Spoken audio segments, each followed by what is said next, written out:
what time it is. It's Lupa, baby, from the booth. When I say pack, y'all say put it on the floor. Say it with me. Put it on the floor, pack. Put it on the floor, put it on the floor, pack. Hey. Put it on the floor, put it on the floor, pack.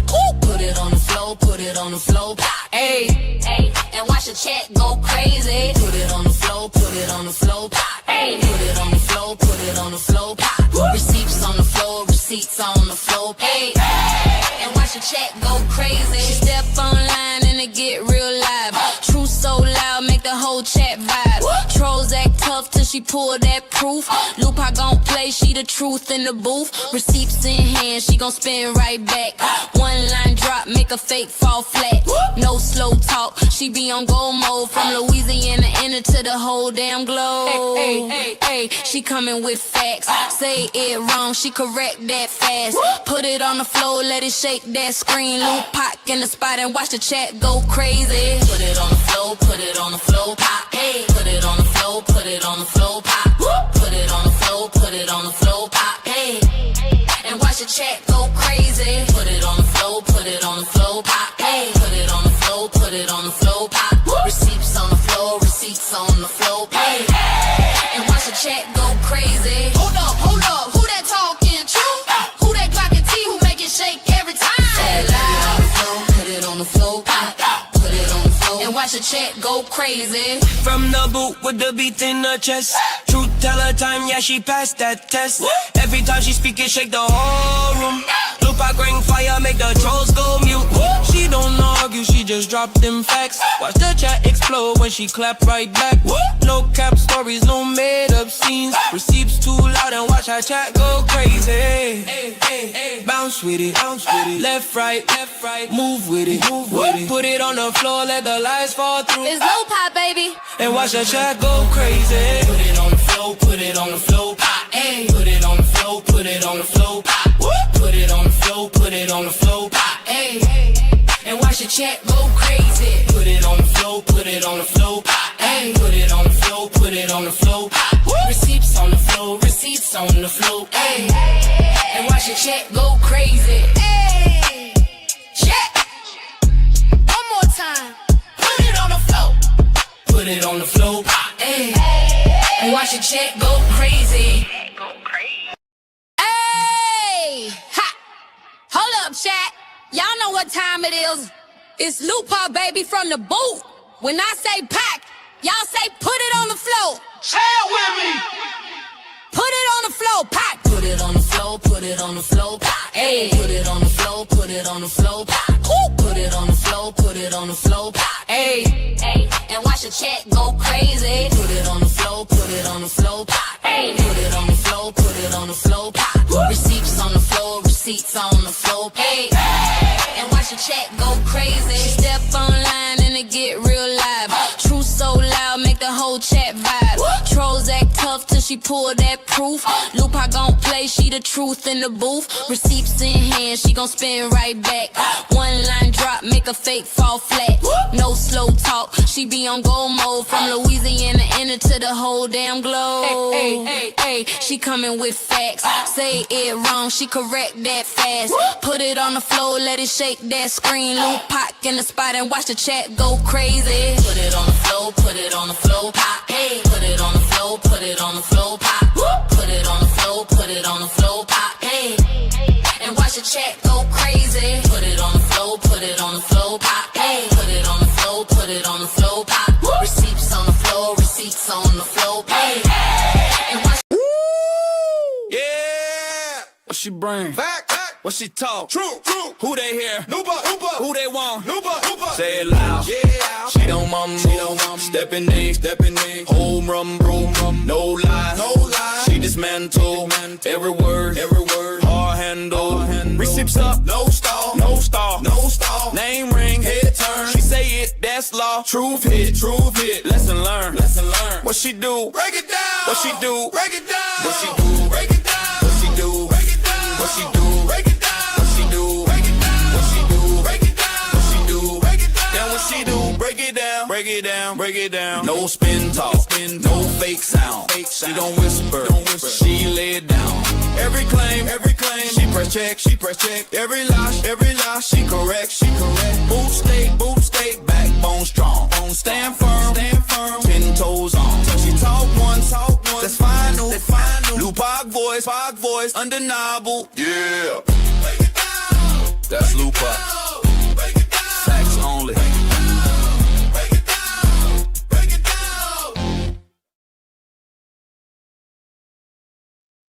Hey y'all, it is Friday the 13th. Listen, y'all know it get a little spooky around Friday the 13th, y'all. But it is also Lovers Month. It is also Pisces Turn Up Month. Y'all know your girl is a Pisces. My birthday is officially in 6 days. I am so excited, y'all. So excited. Anyways, shout out to my fellow Pisces. Shout out to the Aquarius. You know they our neighbors. You know, little one too. Anyways, y'all ready for this story time? Y'all, okay. I didn't watch all the little clips or whatever, but the last one she did. I wanted to watch that one for sure with y'all. So I didn't watch that one because it's I don't know if it's the last one or if it's just another point in the story. But y'all mouths gonna be on the floor because this story time is crazy. When I tell y'all it took off, like it's going super viral to the point where celebrities are watching it. I seen her share a video of Jen. I think her name is Jenny McCarthy. She did a video saying, "Please hurry up and drop part 12, please, please."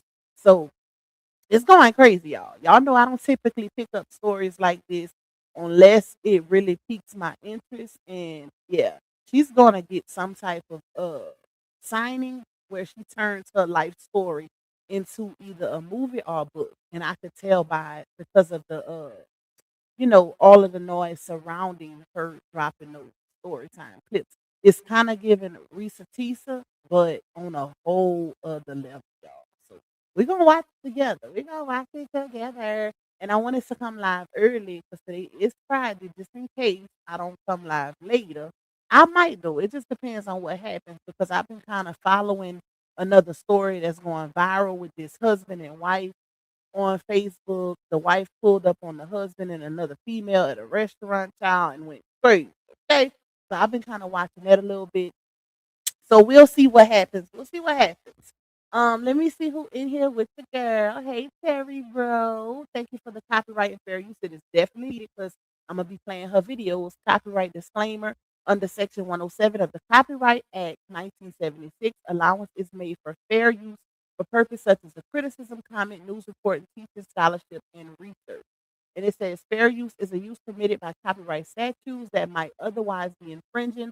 Nonprofit, educational, or personal use tips the balance in favor of fair use. Okay? Shout out to my bro for that. Hey, Miss Michelle. Hey, Scorpio. Miss Lady T. Miss Brenda. Miss Celine. Dr. Sandra. Shout out to my green team, period. Twin Mommy. We got Miss Yolanda. We got Q in the building. Scorpio Steve. We got Miss Cynthia. Miss Angela B. R. Buttercup. We got, hold on, let me see. Hold on. Hey, Kimmy. I'm here, girl. I had to make my coffee. I had to make my coffee. Okay. Hey, look, hey, Miss Lavada. Hey, you don't know? Yes, it is going super viral all over different platforms. Hey, Courtney. Hey, Joy. Let me see. I've been hearing about this story, but I haven't heard the story yet. I'm so excited. Yes, me too. I'm so excited to listen. I was going to do it in members, but I say, hey, why not do it publicly? Because it is a public story. Okay. But it is one that I will be doing in members with y'all that's actually close to home. So I'm going to do that one in members and it's also very explicit because it involves a child. So we'll do that one in members one day. Hey, Miss Deborah. Hey, Admire Me. Hey, Tokyo. Miss Duncan. Shout out to Scorpio. Beautifully designed in the building. Love Cat. The real Nene the GOAT. Hey, Luke, I can tell I'm at work sneaking in here. I'll be in and out. Okay, my love. That's fine. Hey, Tanya. Hey, Tyrese with the team. You say I'm not familiar with the story at all. Really? You gonna see. You'll see. But it's going crazy. Hey, Shona. That happened here in Memphis. Oh, wow. I thought it was Florida. So Polk County is in Memphis? I didn't know that. Hey, Royalty. Hey, Tawana. Hey, Brittany. Hey, Miss Purple.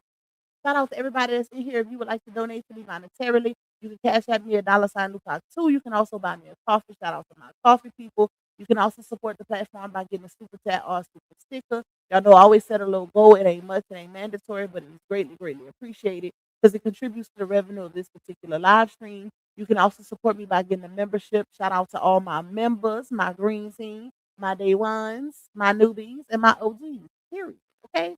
Shout out to y'all. I did drop a members only live 2 nights ago, and it is loaded with tea. I can't tell y'all what's in it. Y'all gonna have to get a membership to go see, but my members can tell y'all that members live went crazy. I had to take it down and edit it a little bit too, but I put it back up. But anyways, y'all, please watch the ads. Please hit the like button. Okay, that is crucial to pushing me further and further into the algorithm. And after this live is over, hype your girl up, y'all. Okay, y'all know when I do stories like this, we don't have a big crowd like we normally do because most people want to see certain things, especially if it's not drama filled. Not too many people tune in. Some will watch, but everybody don't tune in. Okay, so it is crucial that y'all help me on y'all end with the support. Support the goal. Hit the like button. Watch the ad, y'all. Please, okay? Because if not, it's kind of making it like it's pointless. Like I'm just wasting my time doing these videos if I don't get support on the opposite end. So I'ma always do my part. I just need y'all help. Okay? Love y'all down, baby. Love y'all down. Now let's get into it. Hey, Yumika. Hey, Miss Alita. Hey, Humi. All right, let me pull her up, y'all. Let me pull her up. Where you at, five? And her name is Tamisha. Damn, what is her last name? I got it on the thumbnail. What is that girl name? Hold on. I won't be able to have to go on. Tamisha something. I think is it Wells? I don't want to say the wrong. I don't want to say the wrong thing, y'all. Let me tell y'all what her government name is, just in case y'all want to look her up. Um, what is her government? Let's see. Thumbnail. Where's my thumbnail? Wait, let me go in there. Hold on, y'all. I'm trying to pull it up so I can tell y'all her government name. Take it down. Okay. Tamisha. Come on, hurry up. Miles. Her name is Tamisha Miles. So this is the Tamisha Miles story, y'all. Tamisha Miles, aka Fire. And like I told y'all, she really, really out there now as far as her story.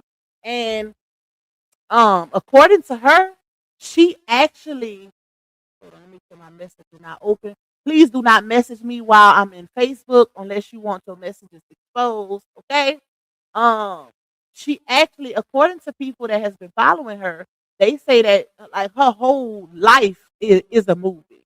She says she got so many story times to give with the things that had transpired in her life to the point where people won't even believe it. But a lot of people was thinking that this story was fake, y'all, because of the magnitude and the context of the story.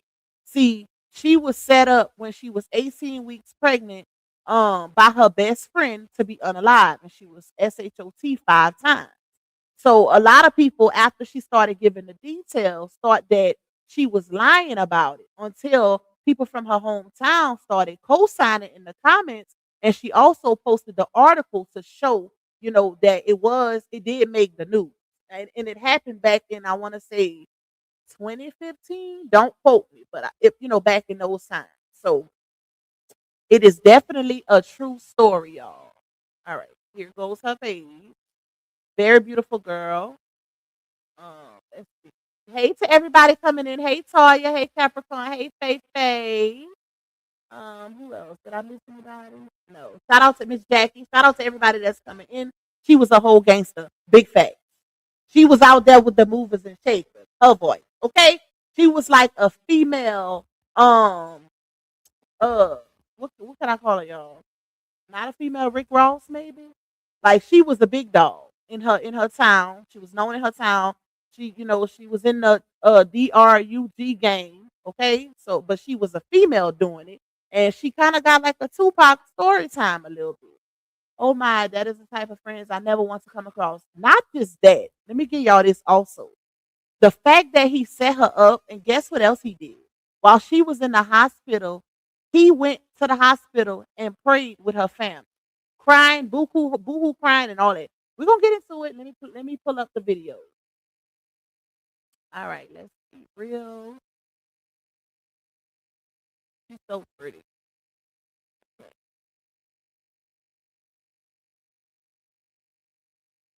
where's part I would play this to let y'all see. This is, if y'all can see my cursor, this is her mug shot. One of her mug shots where she had, got arrested, but you can see pregnant victim fights for life because somebody in the comments said, I don't believe any of this happened, but I love the story time. And that's why she posted the article in her mug shot, and then people started co-signing that knows her personally. All right, so let's see, where is part one? Hold on, y'all.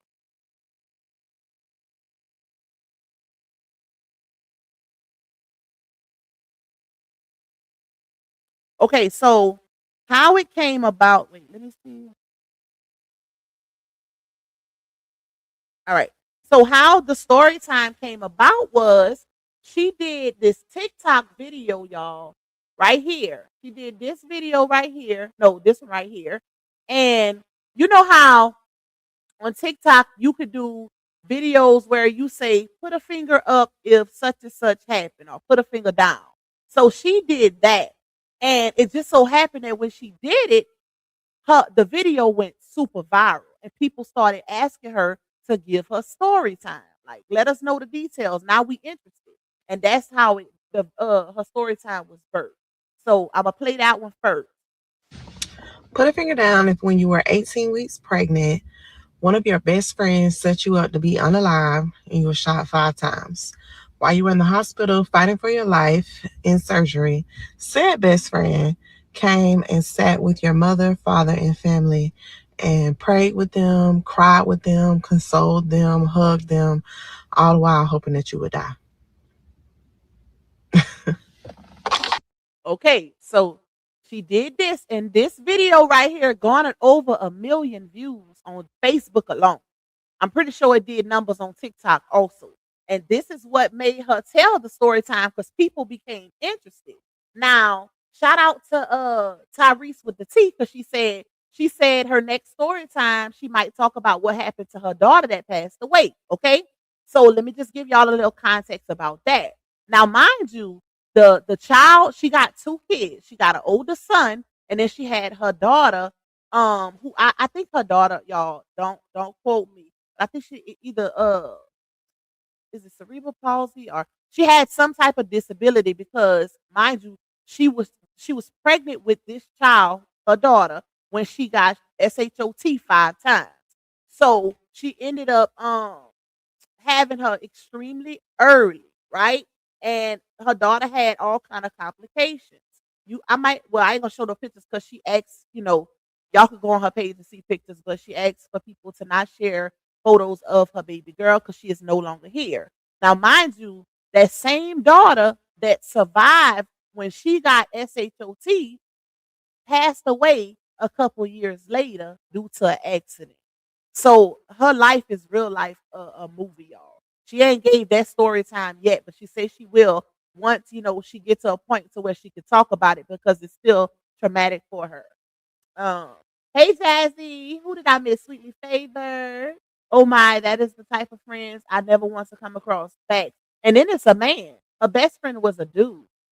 All right. I think I spoke to everybody. Okay, let's get started, y'all. And mind you, y'all know I have to do my commentary in between because this is someone else's content. So I have to give reaction. This is a reaction video, reaction live stream. So I will be stopping it to speak because of those purposes. Okay.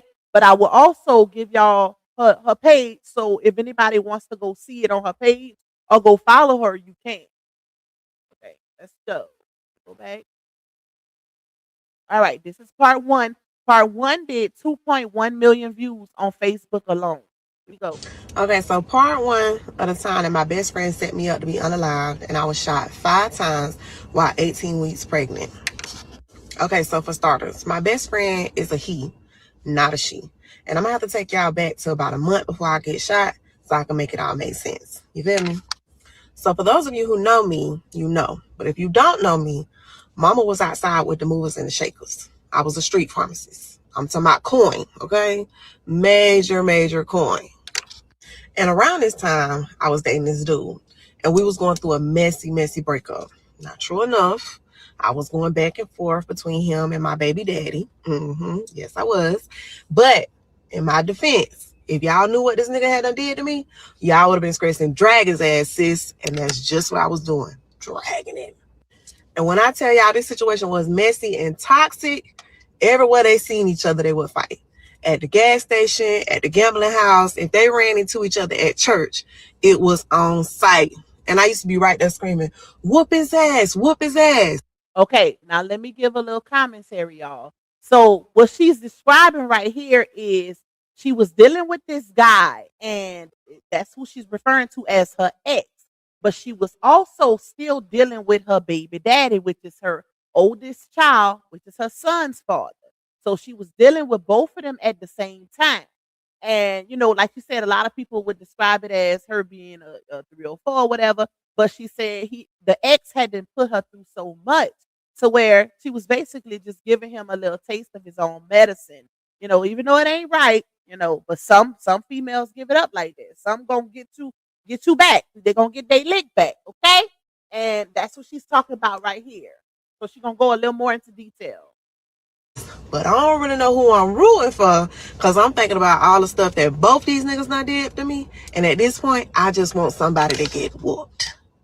Okay, so one day I'm at home, I'm laid up with my baby daddy, and I get a phone call. It's one of my home. And let me say this, y'all. Please support the goal because she does use a lot of profanity. And if you notice, she's gonna be mentioning the SHOT word a lot. That's why I'm spelling it out because that's a flag word for YouTube. So please support the goal if y'all can, because 9 times out of 10, my video will be demonetized because of this story time. Girls, and she like, Red, the gambling house just got shot up and old boy was there, the dude that I'm going through the breakup with. So I'm like, damn, that's crazy. Is he unalived? And she was like, no, but 2 people got shot. So I'm like, damn, that's crazy. But hey, that ain't got nothing to do with me. Shit. So I hang out with her, I roll over, lay back down and get comfortable because this is my day off, baby. I ain't know that got nothing to do with me. You know what I'm saying? But about 45 minutes later, my phone rang. I look at it, it's an unknown number. I send it a voicemail immediately. You feel me? Because I screen phone calls. I don't know about y'all. And then the number calls right back. So I'm like, dang, who is this? So I answer the phone and I put my hello. And they like, this is Detective so-and-so from the police department. Can I speak to so-and-so? So I'm like, this her? What's up? So I'm looking at the phone crazy. Like, what's up? What you want with me? So he was like, we wondering if you could come in and sit down and have a conversation with us. So I'm like, conversation about what? So it was like something about an incident that just occurred. We would just like to talk to you for a moment if you have some time. So I was like, well, I don't know when I'm gonna have some time, but I'll get back with you and I'll let you know when I can come in. Okay, so let me pause it there just to tell y'all what she's talking about. Hey, Miss Rice. Hey, Miss Marjorie. So she's describing where she was at this point. Y'all heard her say in the beginning that she was dealing with the ex and the baby daddy at the same time. Now, mind you, she was in the bed with the baby daddy. So her homegirl called her and let her know that the gambling house where they would be at, you know, trapping and whatnot, the ex was there and the gambling house got pew-pewed up, right? So she told her homegirl that ain't got nothing to do with me, whatever. Next thing you know, a detective calls her and wants to speak to her. Okay? So that's where we at, y'all. Hey Miss Tracy, hey my love. Okay, let's go. I hang up the phone and I look at my baby daddy and I'm like, that was the police department. And he said, police department? For what? And about that time, his phone rung. Same number. He's scared. He don't want to answer the phone. But I'm screaming, answer the phone. So he answered the phone and it's Detective so-and-so from the police department. Can I speak to so-and-so? So he like, yeah, this me. How can I help you? Thank He you, hit him with the Toya. same line he hit me with. Can you come in? We need to talk to you. So my baby daddy give him some about he got to go pick his kids up or something like that. And I'm thinking, pick your kids up, your kid in their sleep. But okay, cool. Tell him what you want to tell him. So he hang up the phone.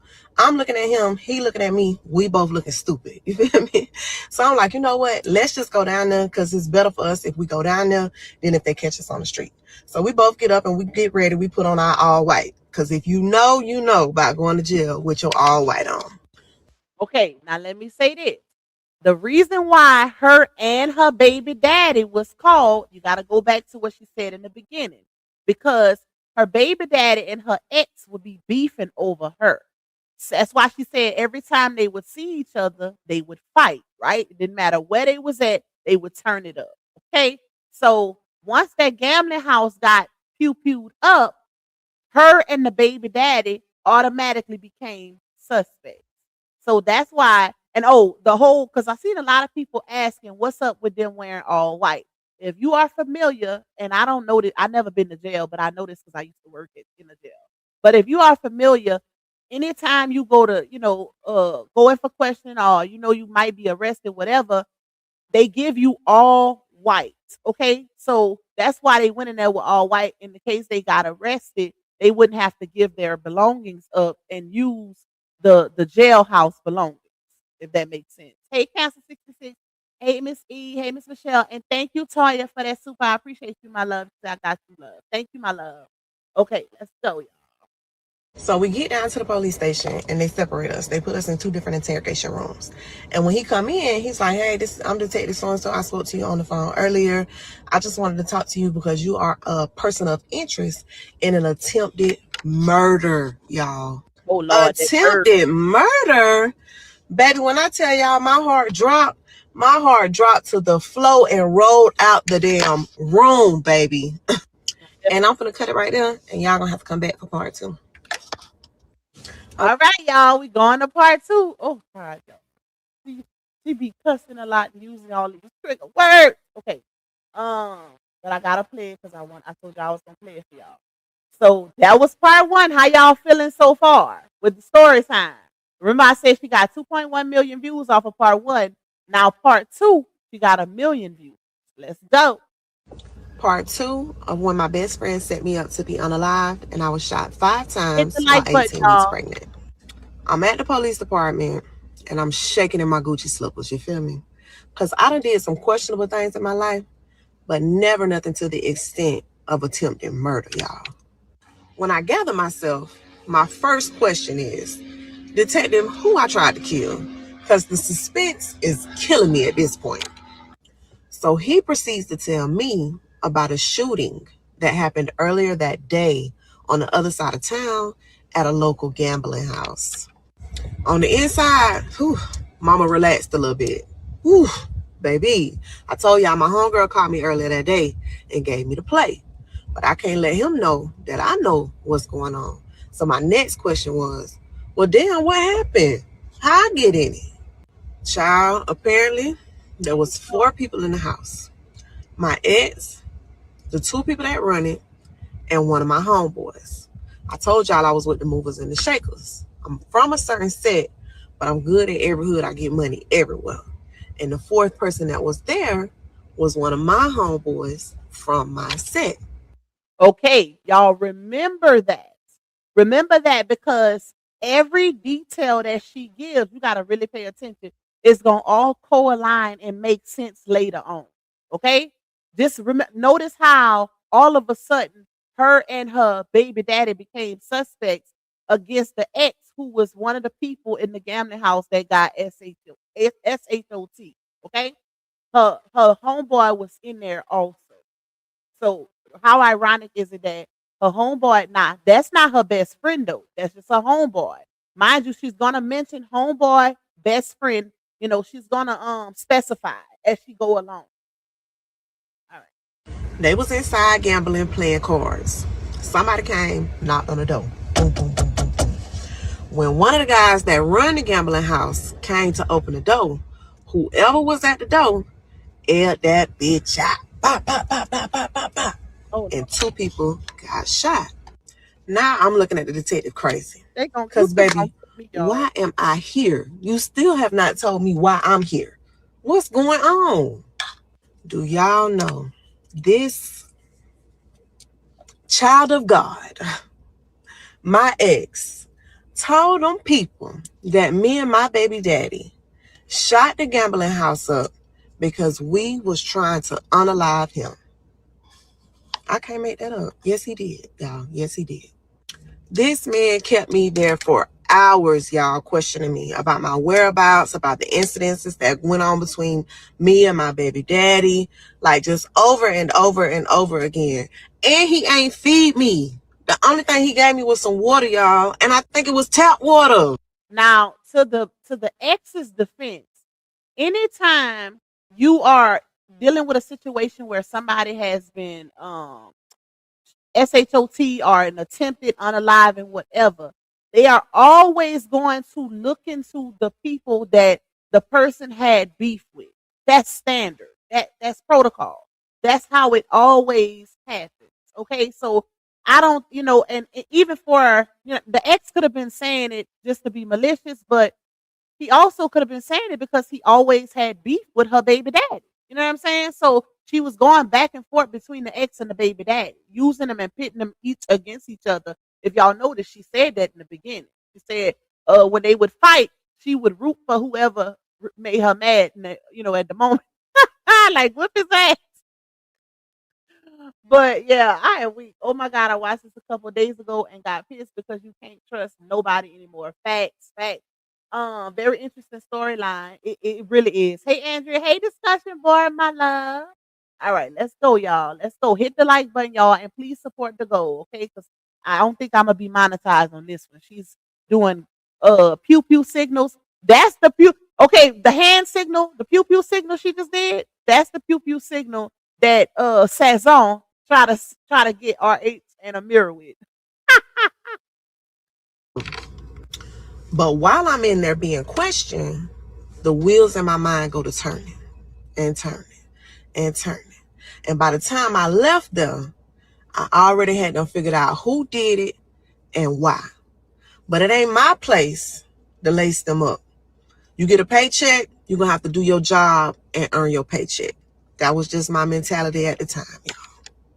So now this is where things get sticky, y'all. Sit down and pay attention because I don't want to lose you, okay? So this is where my best friend come into play. The one that set me up. Keep the Okay, game. we get into the meat and potatoes. Now my best friend and my homeboy that was in the spot when it got shot up, they going through it. They got some beef of their own. Okay? And this is why they're beefing. My best friend, he got motion. He get money a certain way. But my homeboy, he done started getting motion the same way as my best friend. And he undercutting him on the prices. And my best friend and his homeboys, they on some mafia shit. They don't like that. A couple weeks before the shooting, my best friend and his homeboys ran down on my homeboy, stressing, you can't get money in the city no more. You got to find something else to do. Get a job, something. But I know my homeboy, and I know because he from my set, and we don't play that. You ain't going to tell us what to do. Baby, it's up. So he continued to do him, and my best friend them got wind of it, and I guess you know what happened next. What's understood don't gotta be explained. Now, it's about 12, 1 o'clock at night. I'm leaving the police station. When I leave the police station, I drop my baby daddy off, and my first stop is to my best friend. Because we gotta talk about this. Keep in mind, y'all heard her say she hadn't figured out who did the SHOT at the gambling house, but she ain't no snitch, basically. Basically, that's what she's saying. Like, at that time, her mindset was the police getting a paycheck, they gonna have to figure it out themselves. So that's the type of time she was on. But she's in the midst of all of these men that's in the streets selling these street pharmacists, and she's one herself. She was a big dog in that area, but she was a female, y'all. Well, she is a female. I was. So when I push up on him, I'm like, guess where I just came from? The police department. I'm a person of interest in a shooting that took place at a gambling house earlier that day. Y'all, his eyes went like this. Then it popped out his head. And I know, what I'm about to say might sound crazy to some of y'all. But I lay it out for him. I ain't gonna say nothing because it ain't my place. But if something happened and I happen to get arrested for this, I know I'm gonna beat it. But while I'm in these people's slammer fighting it, my mama and my baby better be straight. Whatever you got to do, you better do it. I know it sounds crazy, y'all, but I was. Okay. So she's talking symbolically right here, like in code. What she's basically saying is her best friend was the one who pew the gambling house, right? That's what she's saying here. And that's why she said she told the best friend if she just so happens to get arrested, she knows she gonna beat it because she know she didn't have nothing to do with it. But they basically pinning it on her, right? They pinning it on her, and she said her mama and her baby better be taken care of. She was telling it to the best friend because she knew his ass did it and she wasn't gonna snitch on him. That's why she's saying, y'all, I know this gonna sound crazy. Because that's the mindset that, most people that's in the streets have. Well, not all of them nowadays, baby. They snitching, they singing like canaries. Okay, ain't nobody going to jail for nobody else. But yeah. Um, hey sister gal, hey clam goddess. Y'all please hit the like button. We got 110 in the building. Please run up the likes for Pac, okay? Please, please, please. And please also support the goal. This video more than likely will not be monetized because of the details in the story and the type of words that she's using, y'all. Y'all know anytime you talking about pew pewing, unaliving, and M and all of that, yeah, YouTube don't play that. Was outside living that life, okay? Okay, so now y'all gonna have to follow me for part 3. Part 2. Go to part 3. So part 3 is at 889,000 views, y'all. Y'all miss me? Part 3 of when my best friend set me up to be unalived and I was shot 5 times while 18 weeks pregnant. Okay, y'all. So the next couple of days after I went and hollered at my best friend, Love you, I my got girl. sick as fuck. I'm talking about throwing up. I ain't want to get out the bed. Just felt like trash. And in the back of my mind, I knew I was pregnant. But I'm hoping that I'm not because I've been playing a dangerous game for the last couple of months, going back and forth between my baby daddy and my ex. But me being young and dumb, and I'm so scared, I'm stressing I ain't even gonna take no test. I'm just gonna wait for my cycle to come on. You feel me? Now, mind you, while all of this was going on, she was 24, 25 years old, y'all. So yeah, she was still fairly young. She was making some very, very dumb decisions like most young people do. Okay? So yeah, she was real young. And meanwhile, through the midst of all this, I'm going back and forth to court because mama was just in her all white a couple months back because I caught a charge. So when I go to court, they offering me 3 years probation or 1 year in prison. And I can't go to prison. I might be pregnant. So probation it is. So And let's reiterate, she caught that charge because of her best friend. Remember, I told y'all the best friend is the one who the gambling house, and she basically took it. Because certain situations when you go in for questioning or whatever, and they pin if a detective want to put something on you, they gonna put something on you. And that's basically what they did. But they gave her they basically gave her a little plea and she took the probation because she found out she was pregnant. Okay. Hello, I am new from Texas, but will be joining and watching regularly. Thank you, Miss Rhonda. I appreciate you, my love. All right, let's go. a couple of the stipulations of my probation is I can't leave the county where I live at without my probation officer's approval. And the county that I get money in is not the county that I live in. You never eat where you shit. You feel me? And I got a 9 o'clock curfew, y'all. How I'm supposed to get money like this? So I come up with a plan. I go hustle during the daytime. I'm being real discreet. I'm in and out the city, catching my plays. It's really invitation only. You feel me?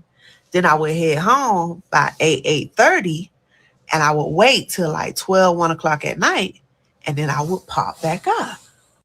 But my first week or so on probation, I was in the house. I was doing the right thing. You know what I'm saying? But while I'm in the house, I got a lot of time to think. And so my conscience started getting the best of me. I'm thinking about my homeboy, and I'm thinking about my best friend. And I don't want nothing to happen to my homeboy. You feel me? Because I couldn't look his mama in her face if anything happened to him. And I knew, and it was something that I could have did to prevent it. So against my better judgment, I called my homeboy. I'm like, hey, where you at? I need to holler at you. Push up on me. So we link up. And I don't mention my best friend, but I lace my homeboy up. I'm stressing, listen, that shooting a month ago, it was really for you. You know what you got going on out here, so I ain't really got to say too much. But what I'm asking you is to just be careful and maybe chill for a little bit. Let things calm down. Okay, let me say this, y'all, because I don't want y'all to miss this part. Please keep in mind the difference between the homeboy and the best friend. If y'all remember, she said that her homeboy and her best friend, which is two males, they had beef because they was in the same on the same turf doing the same things as street pharmacists, and the homeboy was undercutting the best friend prices.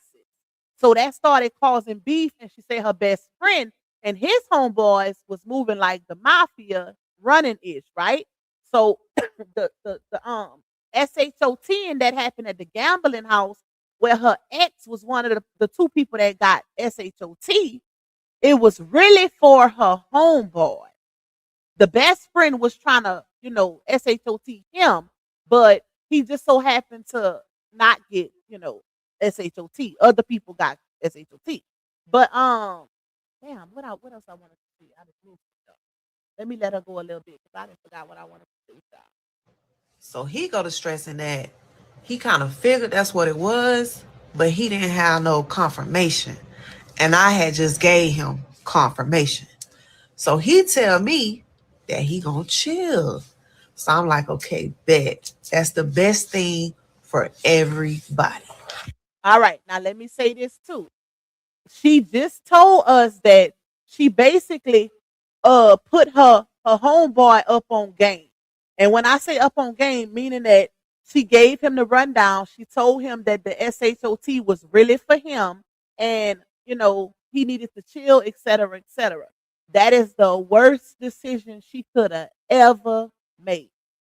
Because, that's basically her snitching, right? Even though she in her mind, she looking out for her homeboy, but that's also considered snitching. So she thinking, I'm giving him this information. He gonna lay low and chill, but watch what happens next. So now a couple weeks pass, I still ain't got my cycle, and I'm still trying to make things shape while I'm on probation. So one day, I say, fuck it. I'm gonna take a test. So y'all, I took the test, and I guess them little pink lines and all that. Bitches were dark red. I was so pregnant. So now I'm shooketh. You feel me? This a safe space. Can I be real with y'all? I ain't know who the daddy was. I ain't gonna hold you. I didn't know who baby that was. But I'm a real one now. So I had to tell both of them. So I keep it G. I had a conversation with both of them. Y'all can only imagine how them conversations went, baby. I was there, pussy hole, dog ass hole, mutt ass bitch. Anything but the child of God is what I was. But it's always mama's baby, daddy's maybe. So I'm going to handle my responsibility regardless.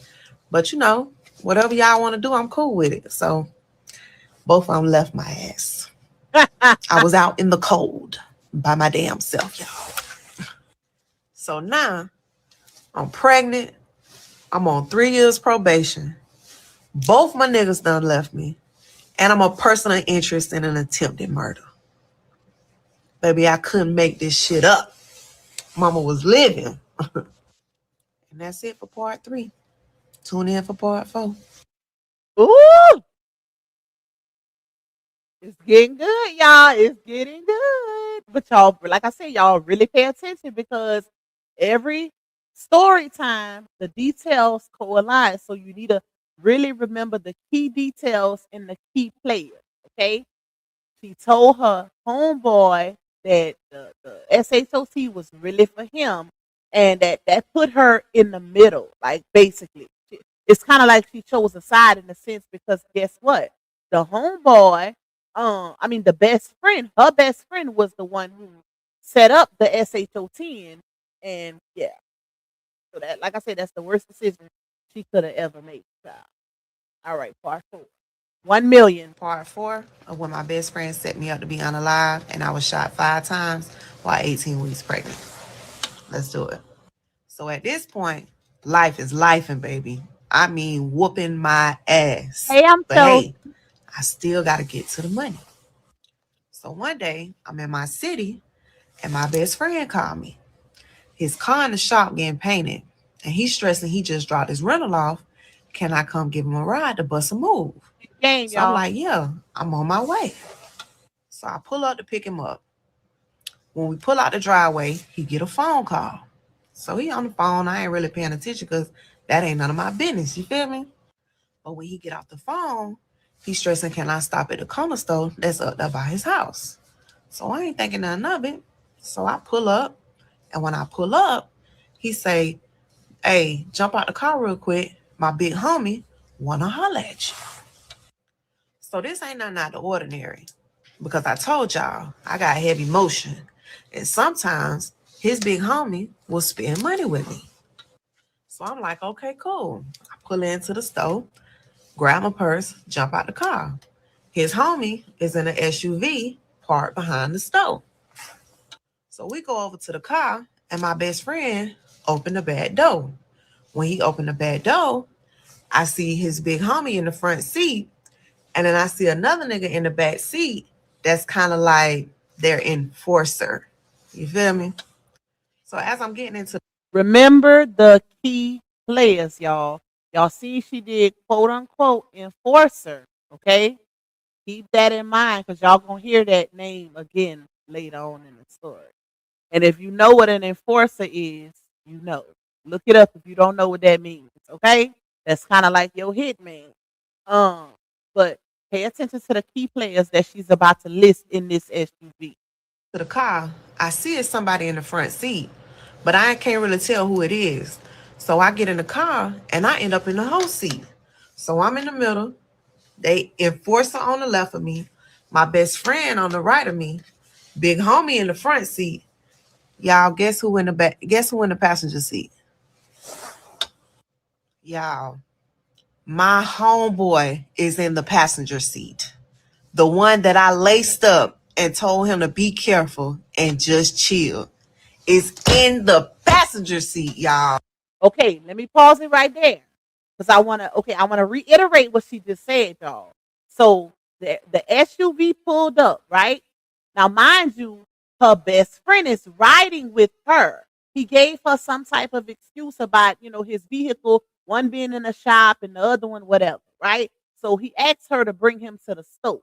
So she bring the best friend to the store, the big homie, his big homie, which is, anytime you in the street pharmacist game, 9 times out of 10, you got a big dog and then you got the workers. Her homeboy was one of the workers under the big dog. So the big dog was in the front seat of the SUV, and um the one she quote unquote as the enforcer was on the left side in the back seat of the SUV. They put her in the middle, which is called the whole seat, and on the side of her was her best friend. But guess who was in that? Guess who was in that passenger seat? The homeboy. Now, this is how it gets crazy. Her homeboy and her best friend had beef. The reason why the gambling house was SHOT up was because the best friend was trying to unalive the homeboy for, you know, stepping in on his turf and messing up his money. So how do we get here? Which is the crazy part. And it puts her in the center because now the homeboy and the best friend had conversation, and they made it seem as though she did, you know, she's playing the field, like she doing something she shouldn't be doing. She's snitching, right? So that's how we got here, y'all. It's gonna get real, real good. Her page is fire red. I'm gonna put it in the chat. So when I see him, I instantly know something ain't right. You feel me? Like, some ain't right. So I'm like, what's happening? What's going on? So his big homie turn around and his big homie say, so what this is that you told him that we was trying to unalive him? Look. So now I'm looking at my best friend like, what the fuck? So I look over at the enforcer that's sitting on the left of me, and this nigga got the file on his lap. So I look at my homeboy in the front seat, and I'm scratching, man, what the fuck you talking about? I ain't told you shit. How the fuck I get in this shit? So my homeboy, Y'all heard her say the enforcer that's sitting next to her got the fire on his lap. The fire is a Pum Pum. Remember that character, y'all. Remember him, the enforcer. ain't saying nothing. He on mute. But the big homie scratching, yeah, Buddy reached out to me and said that you said that we was trying to unalive him. So I instantly caught deuces. Man, I don't know what the fuck he talking about. I ain't got nothing to do with that. And I reached down in my purse and I grabbed my phone and I said, y'all niggas got me fucked up. Let me out this bitch before I unalive everybody in this bitch. What y'all trying to do to me? So now I'm hot, y'all. I'm snapping on everybody. I'm stressing, let me out this bitch. I'm low-key scared because I'm feeling like I'm finna have to unalive one of them before they unalive me. And I'm stressing to my best friend, and you a fuck nigga for bringing me up here. Fuck you mean? And my homeboy, he's sitting up there mute, and I call him puss ass nigga. And I got in my car, and I left my homeboy, my best friend, and both them other fuck niggas right up there at the goddamn store. So about 10 minutes later, my homeboy go to calling me, my best friend go to calling me. My homeboy calling me, my best friend calling me. I ain't answering the phone for nobody because I'm so motherfucking. Is it breaking up? I see Latae say it's breaking up. Put a 1 in the chat if it's breaking up, because it could just be Tay. She might have to go out and come back in. So y'all let me know before we continue. Is anybody else having an issue where it's breaking up? Let me know, y'all. Give me a couple ones if it's good. Give me a couple ones if it's good. Latae say it's clear now. I remember this. It happened in Plant City, in Florida, 2017, Polk County. Yep. Somebody said Memphis. That's why I was like, Memphis? I thought it was Florida. Yep. I did hear it was Florida. Okay, it's good. All right. Thank y'all. Hit the like button, y'all. We got 134 in the building. Please hit the like button and please support the goal, because, like I said, this will not be monetized because it's a lot of profanity and YouTube don't like certain words. Okay. Hot. Because I told you this so you could protect yourself, not so you could throw me in the line of the fire. Y'all tune in for part 5. All right, let's go. Part 5. This is her mugshot right here. This one did 1 million views because some people wasn't believing the story. They just thought it was a story. So she posted that. All right, here we go. Part 5 did 925K views. Okay, y'all. So part 5, when my best friend set me up to be unalive, and I was shot 5 times while 18 weeks pregnant. Okay, so when I leave the store that day, I'm hot. I'm scared. I'm confused. Like, I don't know what to do. So the one thing I do know to do is to call my niggas, y'all. So the first thing I do is call my baby daddy, because he a real street nigga, and he already know the backstory of everything that's going on. Because when I left the police department that day, I kind of laced him up. So I want him around me for protection. But he don't answer the phone. He ain't fucking with me, y'all. So then I called my ex. He ain't no real street nigga. I taught him everything that he know. You feel me? but he answered the phone. So that's all that matters. So I hit him with, can we talk? I love you. I miss you. I just want us to work this out. So he pulled up on me that night and we talked. And I put this good what's her name on him, you feel me? And while he in this what's her name, I'm whispering those sweet nothings in his ear. Babe, I love you. I miss you. You know this your baby. I still don't know who baby this is, y'all. Come back home. And nigga so easy. Boom. We right back together. You feel me? Y'all, I'm just making bad decision after bad decision at this point. I don't know what the hell I was doing. You know what I'm saying? I'm just doing shit. So over the next couple of days, me and my ex get locked back in. But I ain't really even tiptoeing through the city at this point. I'm chilling because I don't know what the hell going on. Now my homeboy, he done gave up getting in contact with me. But my best friend, he's still calling. He's still texting. We need to talk. He need to explain, blah, blah, blah, blah, blah. But I ain't really trying. I'm chosen. You got to know the backstory though. You might have to watch it from the beginning. She say that's effed up and dangerous life. I'm gonna be quiet and keep listening, cause he's the reason why she was, a suspect in that SHOT. He went and lied and told the police that her and her baby daddy is the ones who SHOT up the gambling house, and that didn't happen. She was in the bed with her baby daddy when it happened. It was actually her best friend, homeboys, who did it. But she ended up catching a charge for it. So I don't blame her for putting him in the midst of it or, linking back with him to have a man around as protection. All right, let's go. I ain't even really trying to hear that. You know what I'm saying? So where I'm from, my family own a restaurant. So my best friend pull up to my family restaurant and holler at my old girl. He telling her that he trying to get in contact with me, but he ain't been able to get me. Can she have me call him? So my mama know I'm outside. So she get worried. So she called me and she like, you okay? Such and such just left here. He say he can't get in contact with you. What's going on? So I'm like, nothing, Ma. I just been busy. My mama know I'm outside, but she don't know I'm outside. Cause my people ain't like that, y'all. Okay, let me pause it here. So basically, after the homeboy and her best friend set her up with the big homie and the enforcer when they was in that SUV at the store, she stopped answering the phone for them. She stopped answering for her homeboy and she stopped answering for her best friend because she knew that she basically figured out what type of time they was on and they was trying to set her up. Mind you, keep in mind, they all street pharmacists, including her. So she got a lot of motion in the streets, y'all. She was getting to the paper. Like she was bag papered up. Okay.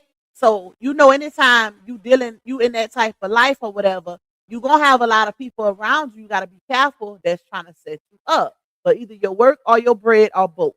So, she stopped answering the phone for all of them. And the best friend went to her family's restaurant. They had a Jamaican restaurant. It's closed down now. But the best friend ended up going there to try to get in touch with her. She had been avoiding him, and rightfully so. Y'all gonna see why. I want to make that clear. My family, they not on what I'm on. So now I'm like, damn, let me reach out to this nigga because now he get my mommy and my daddy involved. You know what I'm saying? So I call him. He's stressing, can we meet up? So I go holler at him. And we have it out, y'all. I'm stressing, you a fuck nigga. Why would you do that to me? Like, I would never do you like that. Come on, man. But he's stressing. He didn't know that was finna go down like that. He's stressing, they know how close we is. Do you really think that they would have told me that was finna happen? So this is my best friend, y'all. So after a little bit, I folded. You know what I'm saying? Bad decision after bad decision. So I'm like, okay, cool. I ain't sweating it no more because I know what I did and didn't do, even though I did. So fuck it. And we kind of like let sleeping dogs lie. So life kind of getting back to normal. Well, what you would call normal. And one day my homegirl called me and she like, hey, I'm cooking today, friend. Pull up. Everybody know I'm pregnant, so shit, I'm ready to eat. So I pull up and I'm chilling. While I'm there, my best friend called me. and he calls me for a ride. And at the last time, I'm skeptical. So I play him to the left. I'm busy. I'll call you later, see if you done did what you need to do, so forth and so on. Couple hours later, he called back to check the temp. You still busy? Can you give me a ride? I play him to the left again. I'm gonna call you when I get done. I'm gonna come get you. Blah blah blah blah blah. So this how he got me, y'all. Breathe. He called me back about an hour later and he was like, hey, I don't need the ride to go do that no more. But I do got a play I need to go catch. And it's a major play. If you take me to go catch it, I'll bust it down the middle with you. My greed. That greed is always that greed that gets them, y'all. Now, she would have went with her gut and her first mind. She might have would have been okay. You know, everything happens for a reason. You never know. But because she was in that street life, and he made, you know, he gave her that offer. If you take me run this plate, I'm gonna give you half. She took the offer.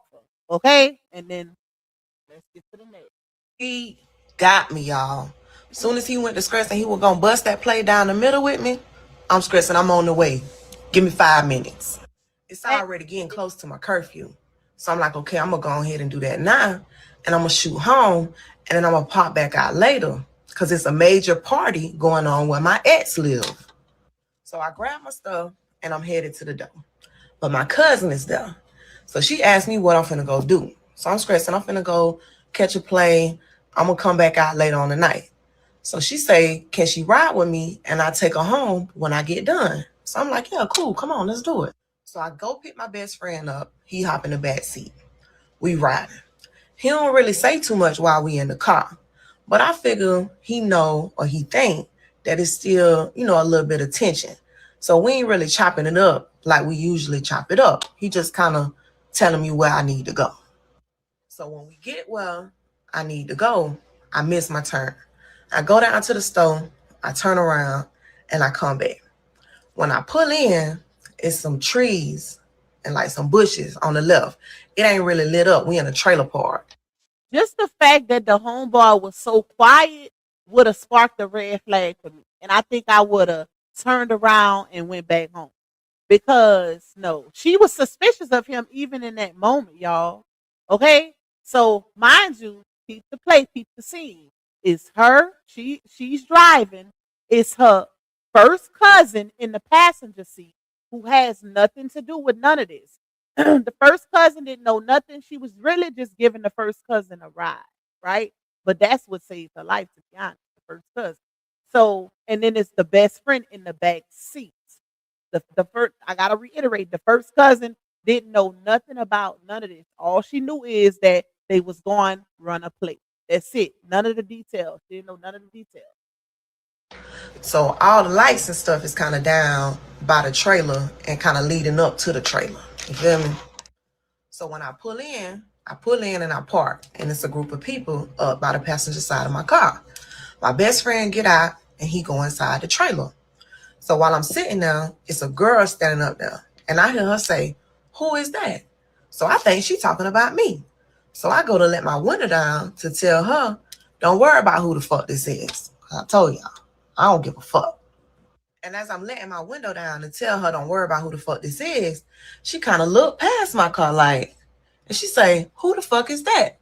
So that makes me look that way too.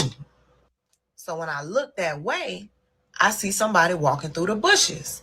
So at first, I ain't thinking nothing of it. It's a baser area. So I'm thinking that it's a baser walking up through the bushes. But as he gets closer, I see that it's the enforcer, y'all. Now, y'all remember who the enforcer was.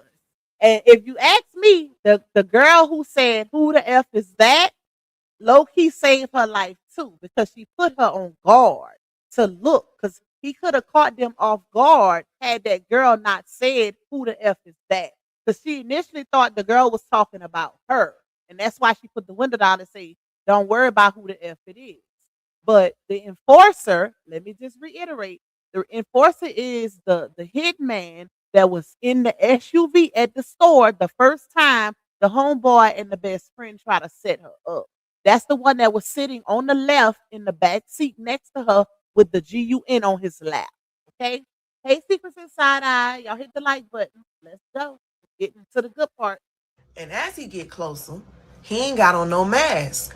But I see him up in the fire like this. No mask. So in my mind, I'm like, fuck. Next thing you know, bah, bah, bah, bah, bah, bah, bah. I'm in that bitch panicking, going crazy. We just screaming, me and my cousin. Ah, ah, ah, ah, ah, ah, ah. So when the shooting stopped, I'm slumped over my cousin's seat like this. So I'm sitting there and I hear this nigga jiggling my door handle, y'all, jiggling my door handle. So I sit up. And when I sit up, I guess he see me sit up. So he bah, bah, bah, bah, bah, bah, bah, again. I think if she would have never sat up, she probably she probably would have never got shot. And the reason why I say that is because when he unloaded the first time, she never got hit, y'all. When she set up is when he realized she was, she was Gucci. And that's when you hear her say he start unloading again, right? But when he first started unloading, he was a little distance away from the vehicle. So yeah, of course he unloaded a few times, but neither one of them got hit on the first round. So her sitting up, I would have played DEAD, okay? Or I would have tried to hurry up and bust it out once he started jiggling the door handle. But I guess because at that point he was right next to the car. So yeah, it's gonna get a little more crazy. Hey Eric DZ. All right, let's go. So I throw that bitch in reverse. I try to run that nigga over getting up out of there. I'm on two wheels, y'all. Like, I can't believe that just happened. So I drive down the road a little bit. I pull over. I'm like, cuz, you hit? She say, nah, cuz, I'm straight. I'm screaming, cuz, I'm hit. I'm finna die. And then, y'all, come back for part 6. Okay, so how y'all feeling like so far? How y'all feeling like? Like at this point, she's hit 5 times. Okay, he SHOT her 5 times just unloading in the car. And the crazy part is the cousin didn't get hit not one time, y'all. Not one time. Ain't that God? That's crazy. Because at that point he was real close range on their vehicle. Hey, Sisters of Saga City. Hey, Lupac, I've been following her and waiting for 12, the finale. This story is like a lifetime movie. It really is. Let's go. Because we getting to the end. All right, let me see where we stop, y'all. Okay.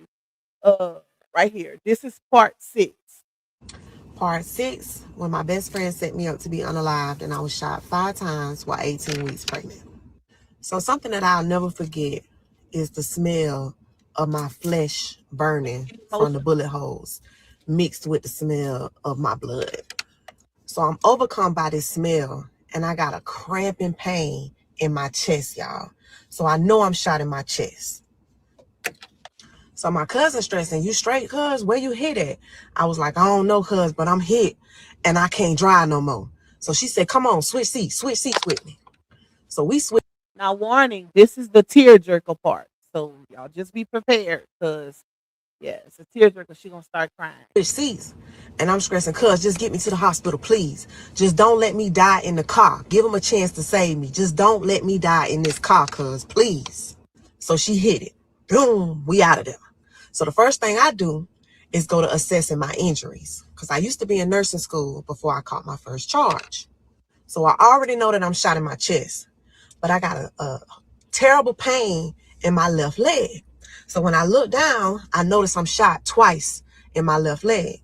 And one of the bullet holes is maybe a half an inch to an inch from my femoral artery. So I go to filling up my leg and stuff like that. And I realize that I'm shot again, like kind of in my hip butt area. So I lean back on my seat. And when I lean back, I get a shooting pain in my back. So I'm shot in my back too, y'all. So now I realize that I'm shot 5 times, y'all. I'm scared. I don't want to die. I'm saying, Lord, please don't let me die. Please don't let me die. Like, I got a 5-year-old son. I'm pregnant. My family need me. Like, please don't let me go out like this. Mind y'all, notice how she said she was in nursing school. She basically saved her own life. Because anytime you are in this type of traumatic situation, the worst thing you can do is start stressing and panicking. Because guess what happens? It makes your blood and your heart pump even faster. And when you have been SHOT, you basically have exit spots for the blood to start gushing out. So you always want to remain calm. You want to try to, stuff your or put pressure or tension or cut off the circulation of the blood flow to stop yourself from bleeding out. Because that's the main thing right there. Anytime you SHOT is you bleeding out, right? Or, potentially the bullet traveling wherever it went in at. It just depends. But she saved her own life, y'all, because she was in nursing school and she knew how to access and make tourniquets and all of that. So I go to talking to myself. Bitch, get it together. You got to save yourself. Come on, tighten up. Pull it together. You got to save yourself. So the first thing I do is I calm myself. You got to stay calm, bitch. Because the more excited and the more your heart pump, the more your blood is going to pump. And you Swiss cheese right now, mama. So the more this blood pump, the more it's going to pump out of your body. So just relax. And she So I pregnant. turned into MacGyver, y'all. I snatched my purse up. I had a strap on my purse. I snatched the strap off my purse and I made a tourniquet. I tied it around my leg as tight as it would go to cut off the circulation in my leg so the blood wouldn't pump out of the bullet holes that was in my leg. So I snatched my shirt off.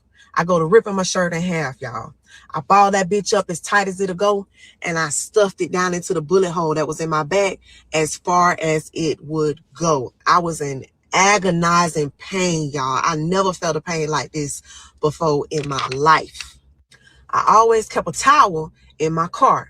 So I rolled the towel up and I put it up under like my butt area to try to stop the bleeding in my hip ass area.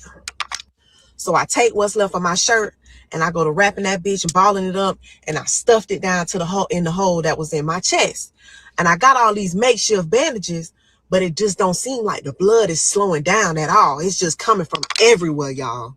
So at this point, I'm trying to think fast. You know what I'm saying? So I leaned back on my seat hard as I could. And I leaned over I'm on my side like this, trying to put pressure on all of my wounds. So I take my leg and I put it up on my dashboard like this. And now I'm pushing as hard as I can on my dashboard to push my body up against my seat to try to slow down some of the bleeding. So at this point, I'm crying. My cousin crying. She just screaming, hold on, cuz, I'm going to get you there. I'm going to get you there. When I tell y'all she drove that bitch like a NASCAR driver, y'all, we ran every red light. She drove on the wrong side of the road. We hopped curbs. Baby, we was like 15 minutes from the hospital, and I swear she got me there in like 7 minutes, y'all. So now I'm thinking like, damn, I need to call somebody. So I go to looking for my phone. So I find my phone, and I pick up my phone, and the first phone call I make, y'all, is to my mama. Because I want to call my mama and I want to tell my mama that I love her one last time. And I want to tell my son that I love him one last time. And no matter what anybody say about your mama, you go on and you live the best life that you can. Because I'm going to be watching you and I'm going to be praying over you for the rest of your life. Y'all know what? I'm really a firm believer that in any instance where things happen like this, I don't know why, but I feel like God gives that person the decision to stay alive. Like it's all about if you give up on yourself, or notice how this girl got shot 5 times, y'all, and she was she was literally bleeding out, and she she pushed herself to stay awake and all of that because she could have been gone. Most people barely survive one bullet, let alone five, and the areas that she was SHOT speaks volumes to that also.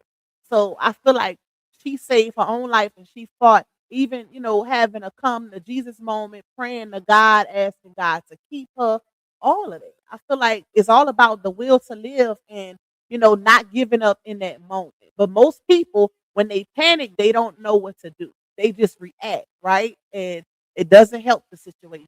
Thank you, Toya. Hey to everybody that's coming in. Some of y'all might have to catch the live from the beginning because this is a story time. It's gonna get even better. But y'all, my mama didn't answer the phone. I picked it up. I called again. She ain't answer the phone. So now I'm broken because Let me pause again. I feel like that also saved her life. Her mama didn't answer the phone. She called her mama twice to tell her mom goodbye and to tell her son goodbye. So to me, she looking at it like, you know, it broke her because was gonna never get to speak to her mama or her son again. But I'm looking at it like it was a reason probably because her mama always answered for her. So she didn't get to tell him goodbye, which made her fight even harder to keep herself alive. That's how I looked at it. I'm never going to be able to get to say goodbye to these people that mean so much to me. So then I called my ex. He answered the phone and I'm stressing. I'm shot. I'm hit. I think I'm gonna die. Get to the hospital. Try to call my mama, please. And I hang up the phone because now I got to worry about saving myself, y'all. I got to get back into survival mode. So we driving and I see the lights for the hospital. I'm like, okay, we here. So when we pull up, I open the car door to get out. And when I step out the car door, I instantly go to collapsing. My cousin come and she scooped me up off the ground. I don't know where she got the strength from, but baby scooped me up and carried me inside the people hospital screaming, somebody help, she been shot, somebody help, she been shot. That was a bad decision also. Because any and everybody knows that in the event that someone is SHOT, you do not move the body. You wait for, even though you panicking and you in distress and you want to try to get in the hospital, but at that point they was already at the hospital. But that's probably why she collapsed, because at that point you're moving, the blood is circulating a different way. It kind of sends your body into panic mode also. So I don't think that was a good decision either. And y'all gonna hear why. So the nurses rush over, they grab me and they take me in the back. They take me into a room and they go to assessing me. And I go to saying, I'm pregnant. So when I tell them that I'm pregnant, they instantly start working on me and go to assessing the baby. They go to saying they got to make sure the baby is okay first. And I'm screaming to them, save me.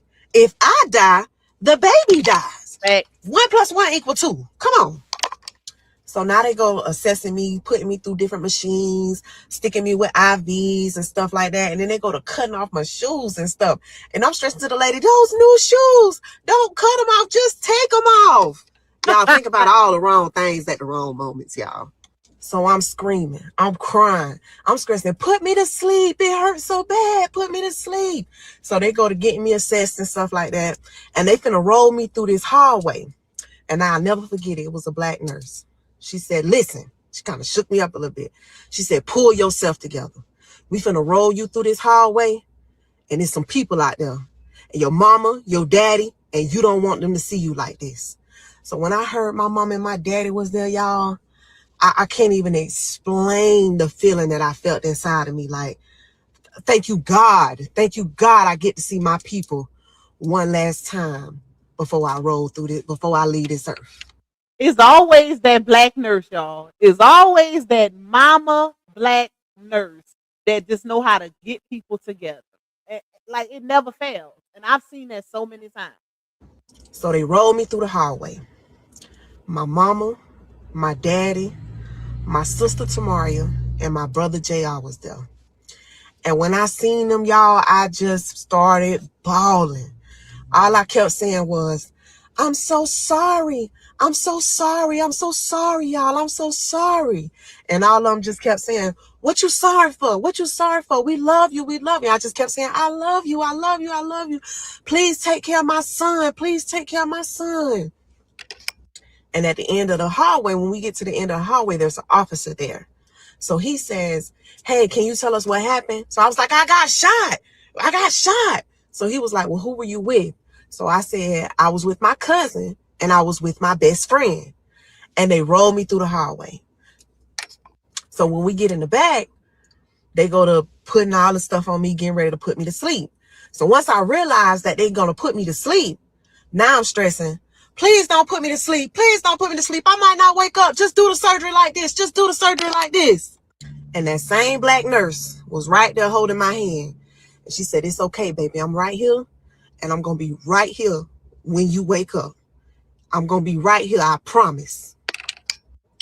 And y'all already know what I'm finna say. Tune in for part 7. Part 6, when my best friend set me up to be unalived. All right, y'all. What we looking like? What we feeling like? We getting to part 7. We getting to part 7. This is getting crazy. So part 7 did 1.1 million views, y'all. Let's go. For part 7, when I was set up by my best friend to be Oh, unalived. and y'all heard at this point, the best friend hadn't made it to the hospital. Now, mind you, she knows everything. She know who did it. She know who set her up. But she's, she's in distress. She's going through surgery and all of that. So at that point, she couldn't really say too much because of everything that was going on. Her first cousin that was with her, she don't know none of that. She don't know that the best friend set her up. She don't know who the enforcer is. She was just there. And I think God placed her there for a reason because she saved her life, driving her to the hospital. Also, damn, it was something else I wanted to chat. I just forgot, y'all. It'll come back to me. But yeah, the best friend that made it to the hospital, finna be boohoo crying and all of that. But guess what? Somebody gonna know something. I ain't gonna tell y'all, but it's always that person, well, one of those people that be knowing it. Okay? Y'all gonna see.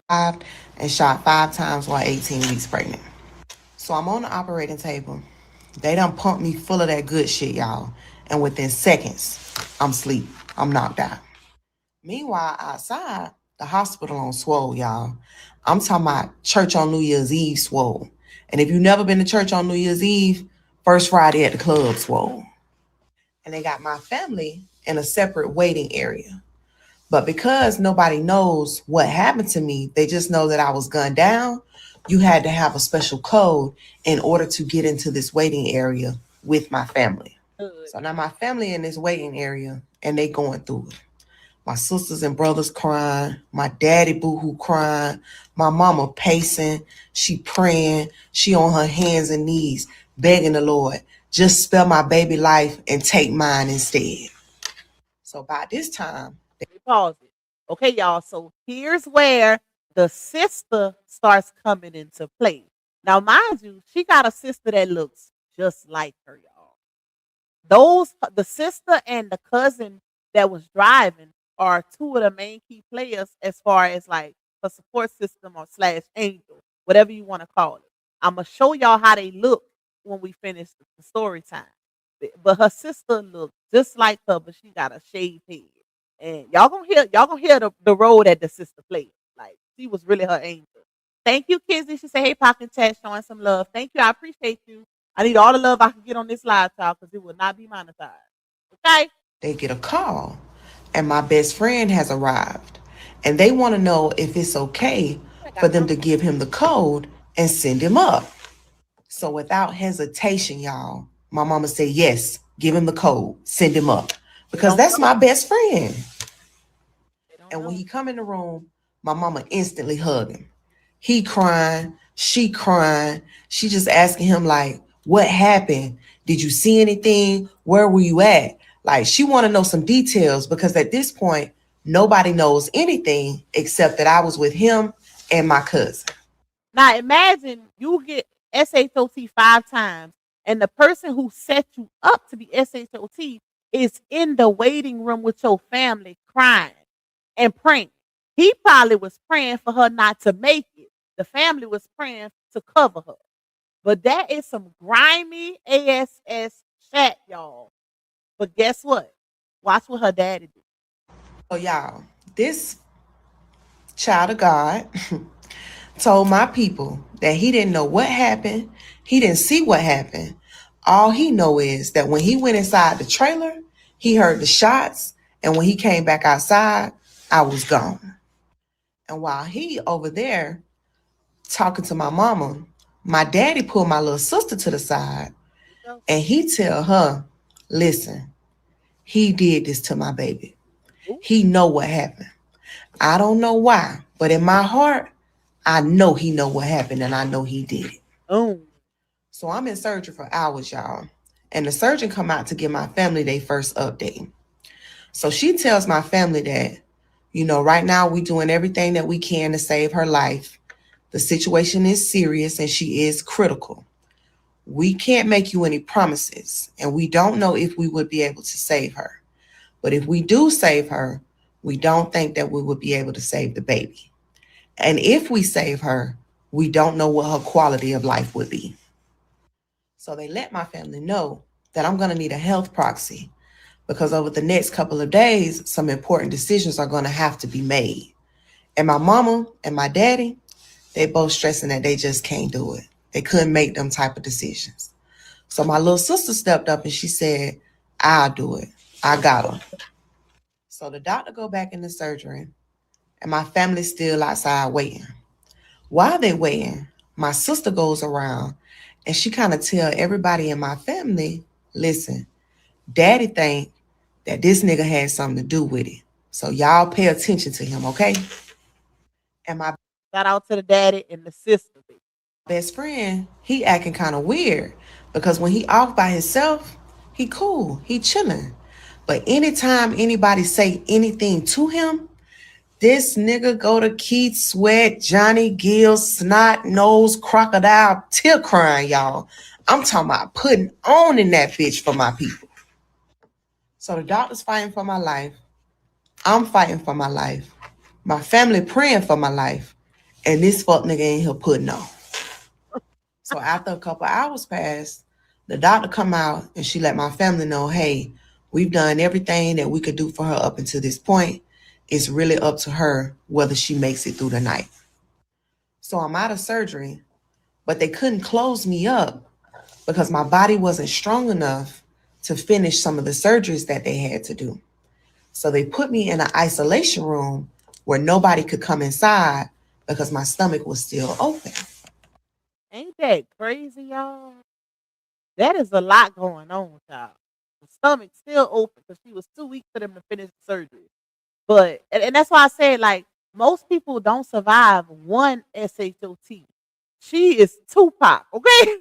She survived 5 of it. And look how well she's doing. But it gets better.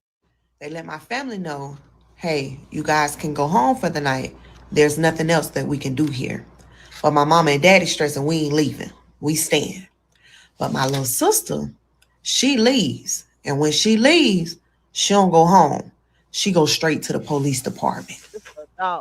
So when she goes to the police department, she lets them know, hey, listen, my sister best friend was involved. You guys need to look into them. And then that's when the police began investigating my best friend. So over the next couple of days, I end up having 2 more surgeries. And when I'm finished with these surgeries, I end up on a ventilator because my lungs had collapsed. So now, every day, they're trying to wean me off this ventilator. But every time they try to take me off the ventilator, I'm not breathing on my own. So after a couple of days, they go to my family and they like, hey, listen, it's about time to make one of those tough decisions that we were talking about because we trying to take her off this ventilator and she's not breathing on her own and she can't stay on this ventilator forever. So maybe it's time for you guys to start making some type of arrangements. Damn. Imagine that, y'all. Like, at that point, they was telling the family because every time they take off the ventilator, she stopped breathing, like, and then your family thinking they gonna have to, like, you might not make it, basically, because if she couldn't breathe, because the hospital gonna only keep them for so long or keep them on a ventilator for so long before they tell you to start making a decision. That is crazy. And my little sister is like, hell no, we ain't doing that. We gonna give her some time to fight. Her life ain't over yet. So while all this is going on, the police have started their investigation into my friend. So now they have obtained a search warrant for my best friend's home. And when they go to serve the search warrant on my best friend's home, they find all type of shit in his house, y'all. None of it was related to my shooting, but all of it was illegal. So Buddy got booked that day. Look at God. He was on his way to the county. So now my best friend is booked and everybody's shocked. But my family is still focused on my survival.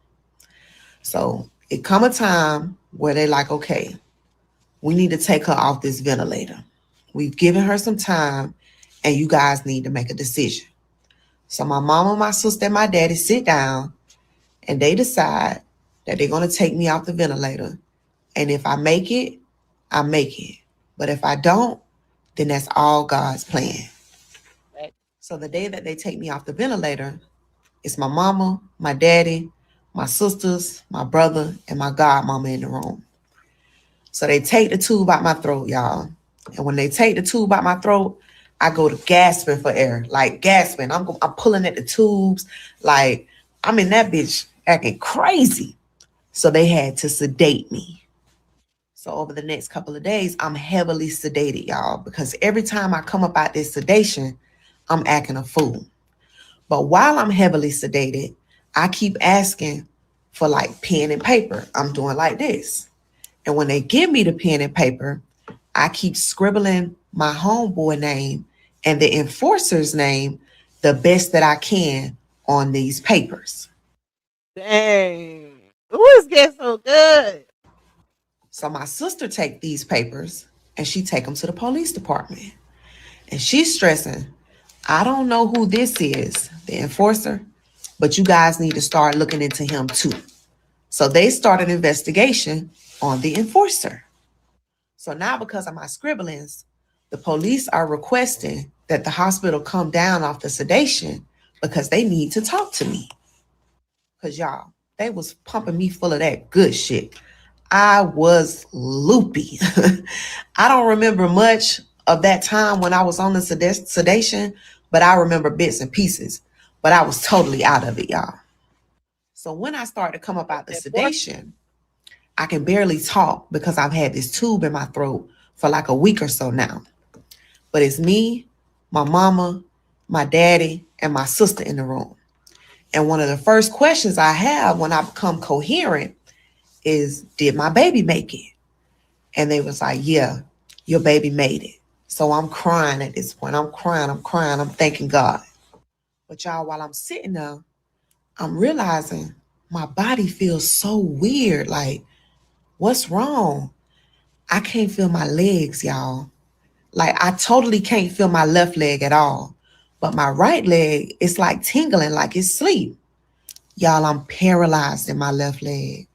I can't feel nothing at all. And I'm going to cut it right there. And y'all got to come back for part 9. You skipped part 8. You say part 9, but this part 7. And this was a 10-minute video, guys. It sure was. This one was long as hell. That's probably why she said part 9, because she made this one really, really long. All right, let me see. Is this a video or no? Okay. This one right here, y'all, is where she's telling people to stop sharing her baby's pictures and stuff, because like I told y'all, her little girl, the one she was pregnant with when she got SHOT, she ended up being born with some birth defects. So I think she had, don't quote me, but I think cerebral palsy, if I'm not mistaken. But she did talk about it on her page, and some other issues. She was like really, really small for her age, to the point where she can hold her like on her hip like a little baby damn near. Um, but she was just telling people, and I think people so insensitive. Like, why would you want to share that anyway?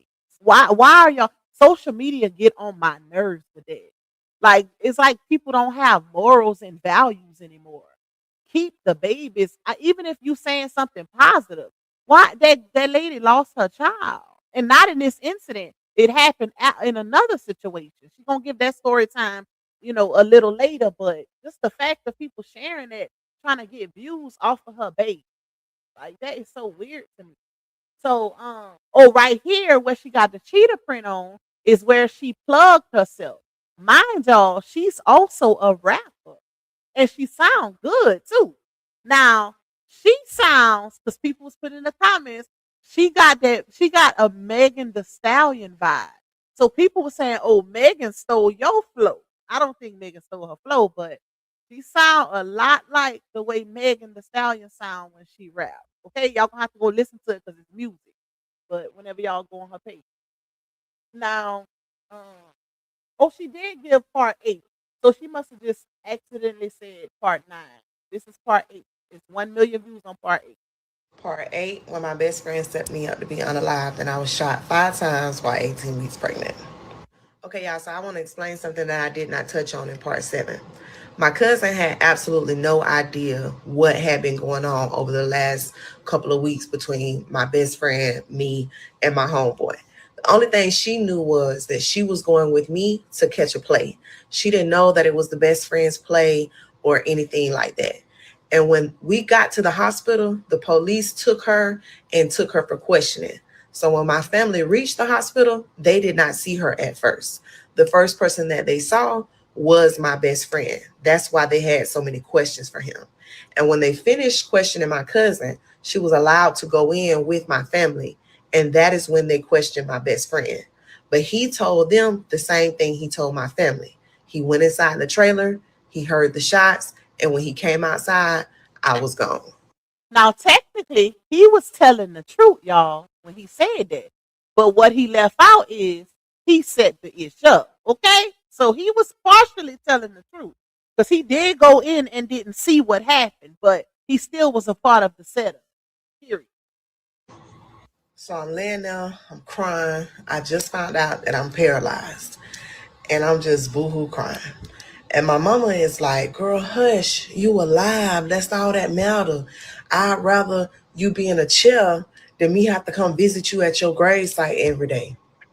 And I'm telling her, like, Ma, I am happy that I'm alive, but I'm paralyzed. Like, what I'm gonna do without my legs? Like, how am I going to take care of my children? Like, I live a carefree lifestyle. Like, I can't be confined to a chair. So my parents and my sister, they're trying to comfort me, and I'm getting worked up. So I'm like, can I get some water? Can somebody give me some water? Because I ain't had nothing to drink since before I got shot or to eat. I'm hungry. So the nurse that's in the room tell me that I can't have anything to eat or drink. So my first mind goes to, okay, I'm NPO. So I'm like, well, what procedure do I have to have now? You know what I'm saying? Like, what's next? So she tells me that I can't have anything to drink or eat because my esophagus was bust during the shooting. One of the bullets bust my esophagus, and I have a feeding tube in my side. So I'm like, a feeding tube? Like, anybody know me know I love food. So now I can't eat either. So like I just start crying even more. So I'm like, what else is wrong with me? Like, just tell me what's going on. If y'all notice, that's her baby girl on her shirt, too. Like, that's pictures of her baby on her shirt. So the nurse go to running down all my injuries. I'm paralyzed. I can't eat or drink through my mouth. I got a feeding tube. I lost my spleen. I had damage to my liver. I had half of my stomach taken. And then she says that I lost a portion of my small intestine and my large intestine. So when she tell me that I done lost pieces of my intestines, I instantly go to flipping out. I'm like, so I got a shit bag? Like, I got to walk around with a shit bag in my purse for the rest of my life? And I don't know why she thought that that was a kiki laugh moment, but baby giggled. And she was like, no, you don't have a colostomy bag. You only lost portions of it. You're still able to function that way normally. Because, baby, I was flipping out. Like, what I supposed to have my lip gloss, my chapstick, and a shit bag in my purse for the rest of my life? Y'all, she is a walking testimony. Listen to all the things she just named as far as the damages from being SHOT 5 times. Most people don't come back from stuff like that. So I hope she realized. I'm pretty sure she do that. She is literally a walking. It's giving miracle. Even her baby surviving that. Like that, he unloaded on that car, and she was hit everywhere but her stomach area where her baby was at or whatever. But it's just the fact, like most people don't come back from that. Normally, either one survived, the mom or the baby. It's hardly ever the mom. She survived 5 SHOTs and her baby also. That is that is crazy. She need to be doing motivational speaking, telling her story. It's already bad enough that I'm in this chair. So the nurse tell my family that she think it's best that they go home and let me rest for the night. So over that night, y'all, I'm stewing. I have experienced every emotion you can think of. I'm angry, I'm sad, I'm happy, I'm joyful, I'm depressed. Like I'm just all over the place. I couldn't sleep. So the next morning, it's maybe about 6 or 7 o'clock in the morning, and I get a knock on the door. I'm thinking that it's the doctors and the nurses and stuff like that coming in to, give me my medicines or flip me or anything like that because I can't move. Y'all, why the black nurse come walking through the door? I seen that lady, y'all, and I was so happy to see that lady. Like my smile on my face got so big. And she was like, "Hey baby, how you doing?" And my smile turned into tears. I just started boohoo crying. I was like, "I'm paralyzed. I'm paralyzed. I can't eat. Like I don't know what to do." Like I'm just boohoo crying, y'all. I gotta shout out her hair because that is her real hair. Her real hair is beautiful. That's just how my real hair is. Matter of fact, mine might be a little bit longer than hers though. But her real hair is gorgeous. It looks like a weave, but that's her hair, y'all. And of course, she got me together real quick. She was stressing, "Stop all that crying. What you crying for?" So I was like, "I'm paralyzed. Like, what I'm supposed to do?" So she was like, "Well, do you want to walk again?" And I was like, "Yes, of course I want to walk again." And she was like, "Well, you walk again." And I was like, "But I'm paralyzed." And she was like, "After what you just survived, how could you believe that anything was impossible?" Back. And so I was like, "But the doctor said that I'm paralyzed." And she said, "Baby, that's a doctor. That ain't God." Period. Ain't nothing like that person in the hospital that works the hospital but knows God always got the last say so. That's the type of people that needs to be working in hospital. Period. Because I remember when my grandma caught a bad, bad stroke one time. It was so bad to the point where she couldn't talk. Like it completely took her voice, like she couldn't talk, barely could hear. That's how bad that stroke was, y'all. So the doctor said that it's left up to God. They even said that. They said we don't know what's gonna happen after they had to do surgery on or whatever. And then they said it's up to God at this point. When I tell y'all my uncle that's a pastor and his church people, they started praying up and down that hospital. Baby, we had that hospital on lock. My grandma was talking within 24 hours. She was ready to go home. And she's still alive to this day. But God. So she was able to calm me down, y'all. And we talked for about 15, 20 minutes. And, she explained to me that she had been coming by checking on me before, after her shift. She had her church praying for me. And that she was just so happy that I had survived. So she ended up leaving. And a couple hours later, the police came to see me. So when the police came, it was two detectives and a uniformed officer. So they asking me like, all the questions. Do I know who shot me? What happened? Do I know why they shot me? And I'm trying to figure out in my mind like what all I want to tell these people because I don't want to incriminate myself. I don't want to go to jail. And I also am thinking about when I get out of this bed and when I get out this chair and when I can walk again, what I'm gonna do. But in my mind, I got to think about all the pain that I done caused myself, all the pain that I done caused my family, like where I'm at in life right now because of the choices that I done made over the last couple of months. And I said, fuck it.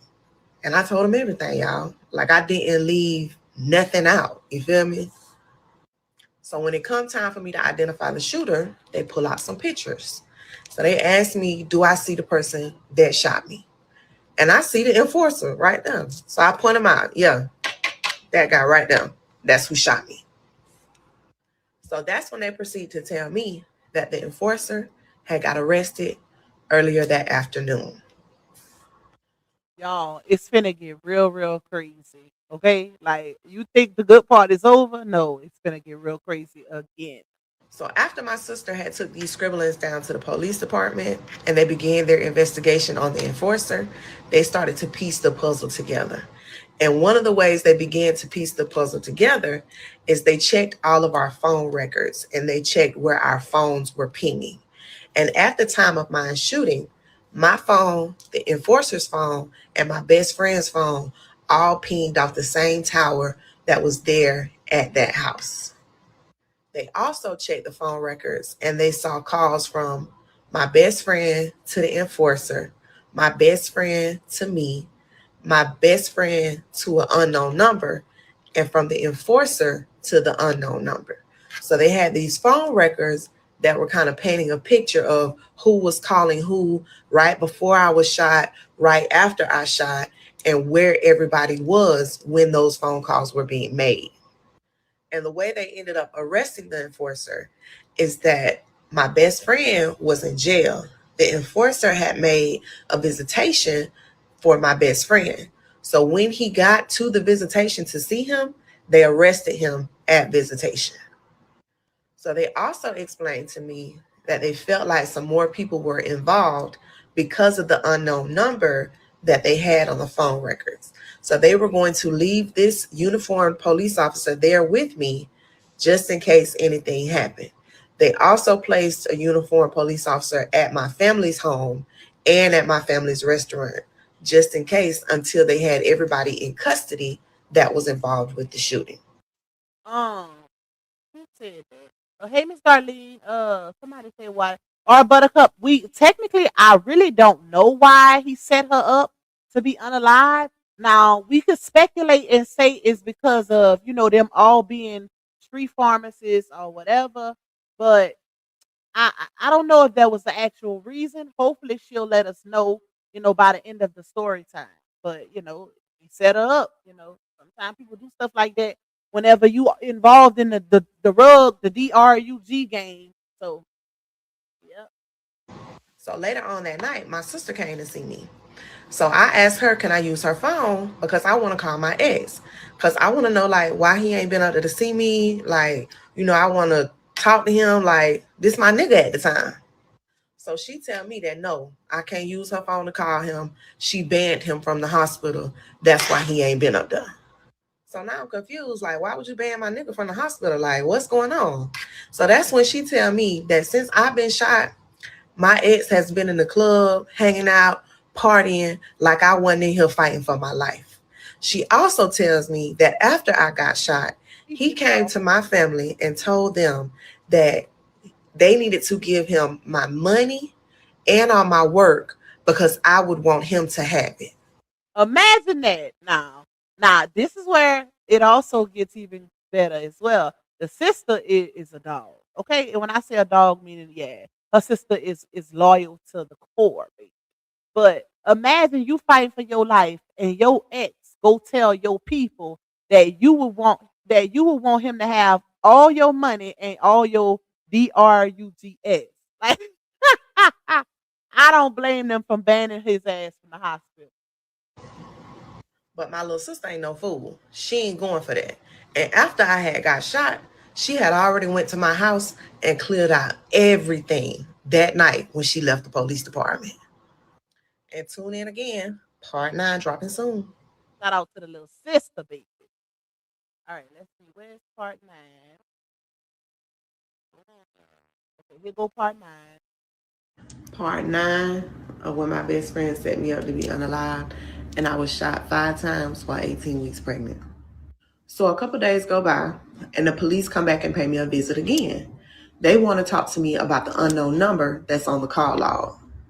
So they have pretty much established that the unknown number belongs to the big homie. Y'all remember he was sitting in the front seat the day that they put me in the whole seat and my homeboy was in the car. But when they go and talk to my best friend and the enforcer, neither one of them will tell them that that is who the number belongs to. And when they did the research with the number was nowhere near the trailer at the time of my shooting. So because all of this, they cannot connect him to my shooting and they cannot make an arrest. So he just roaming around free, y'all. So they just want to make me aware that they're doing everything that they can to connect this other person to my shooting. But until they get some more evidence, they won't be able to make an arrest. So after talking with the detectives over the next couple of days, I end up having an ultrasound.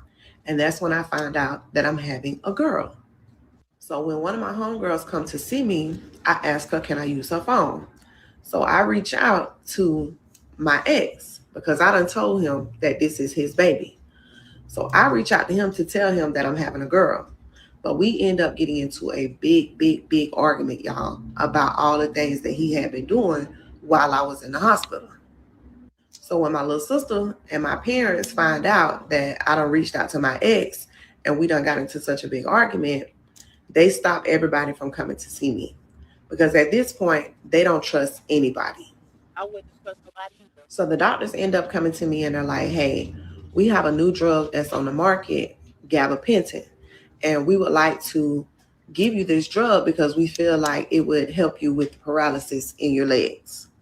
So I'm like, hell yeah, give me anything. I don't care what it is. Give me anything as long as I can walk again, y'all. So I start on the medication. And after maybe like a week or so, I start getting the feeling back in my right leg. It don't feel as sleep anymore. But my left leg is still dead, y'all. I can't really feel anything. So around Thanksgiving time, the hospital that I was in originally felt like I was well enough to go home. So I end up going home maybe about 3 days after Thanksgiving. And I wasn't home 24 hours, y'all, before I ended up collapsing and I had to be rushed back. But I end up at Tampa General Hospital in Tampa now. Ain't no way in hell. See, some of these hospitals be so bold. It's no way in hell you supposed to send somebody who done been SHOC 5 times and you starting them on a new DRUG because of their paralysis and you send them home right after that. That is crazy as hell. Like at least, and then it was a new drug. At least see how the side effects gonna be. Like she collapsed barely 24 hours later. Child, these hospitals be too gazy. So now I'm back in the hospital. And I ended up being in the hospital for 4 months, from October to February. And while I was in the hospital, because I was on so many different medications, I ended up getting C. diff. And with C. diff, it affects your bowels. You can't really use the bathroom. I felt like I was constipated all the time and I couldn't get nothing out. So one day they end up giving me a laxative. So a little while after they gave me this laxative, I started getting real bad cramps and pain in my stomach. So I keep calling the nurse, telling the nurse, hey, I think I'm in labor. And she keep telling me, you're not in labor. That's just the laxative working. You got a lot of buildup. And when it passed through you, it's going to hurt. See, fugazi ass hospital.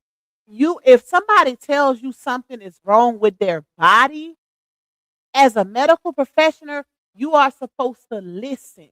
You don't tell them, oh, that's not what it is. This what it is. Here's where the sister come into play, y'all. So I'm laying there and I'm in pain for hours. Like I'm going through it, y'all. I can't get up out this bed and I'm in so much pain. So later on that night, my sister come to see me and I'm telling her like, hey, I feel like I'm in labor. I done called the nurse in here 3, 4, 5 times and she not listening to me. And when I told my sister that, y'all, she showed her natural ass. When I tell you she cussed that nurse out so good, baby, she cussed her and called her everything but the child of God. So that made them bring a labor and delivery nurse in and they checked me. And y'all, I had been in labor for hours. I was already dilated. That's what they were supposed to do regardless. Because guess what? That's considered a high risk pregnancy at that point. So if she complaining and saying she feel like she in labor, they were supposed to get that labor doctor or nurse in there at her first complaint. Imagine if she would have lost her baby. That would have been a major lawsuit. See, these malpractice, child, it'd be the malpractice. So now they go to panicking. They go to calling labor delivery, getting doctors on the line. Somebody got to come down here and get me and check me because I am about 4 months early from giving birth.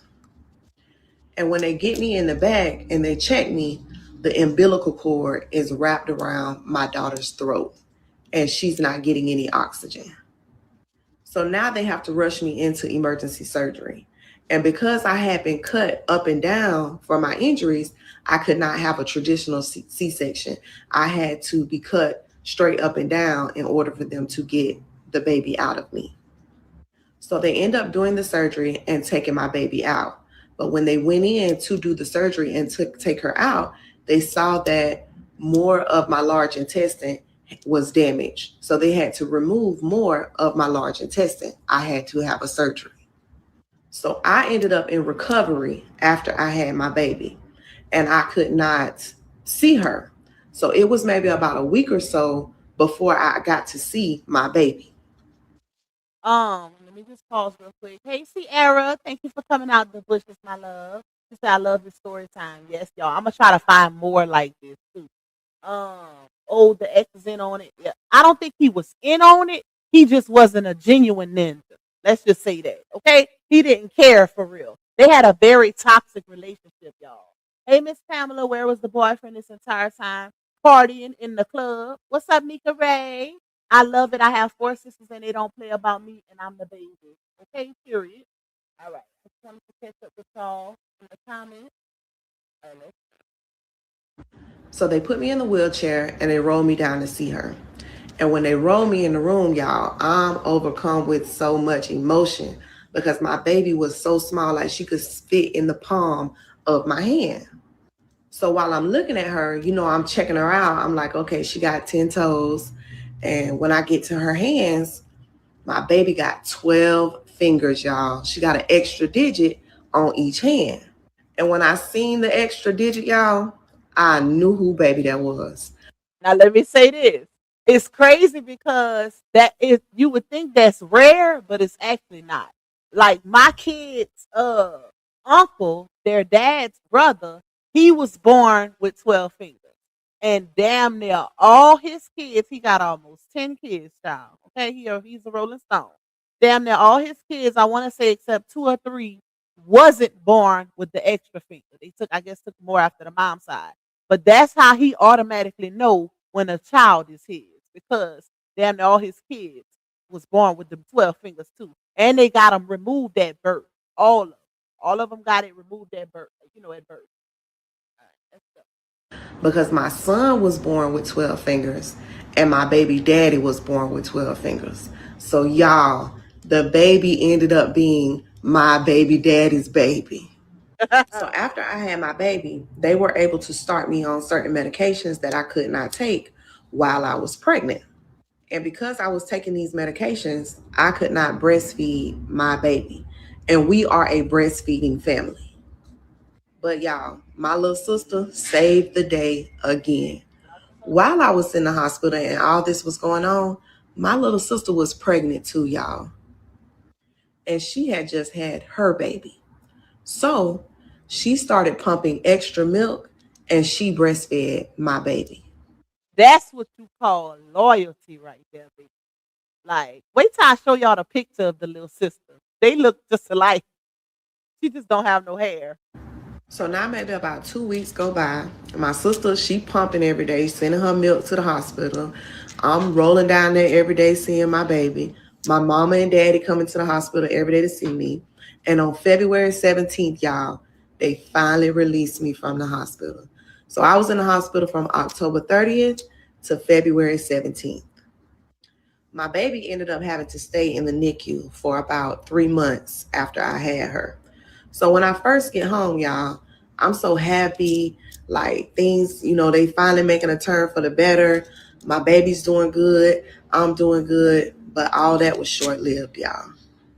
Maybe a week or so after I get home from the hospital, my family sit me down and they explained to me that while I was in the hospital, my mother has found out that she has cancer.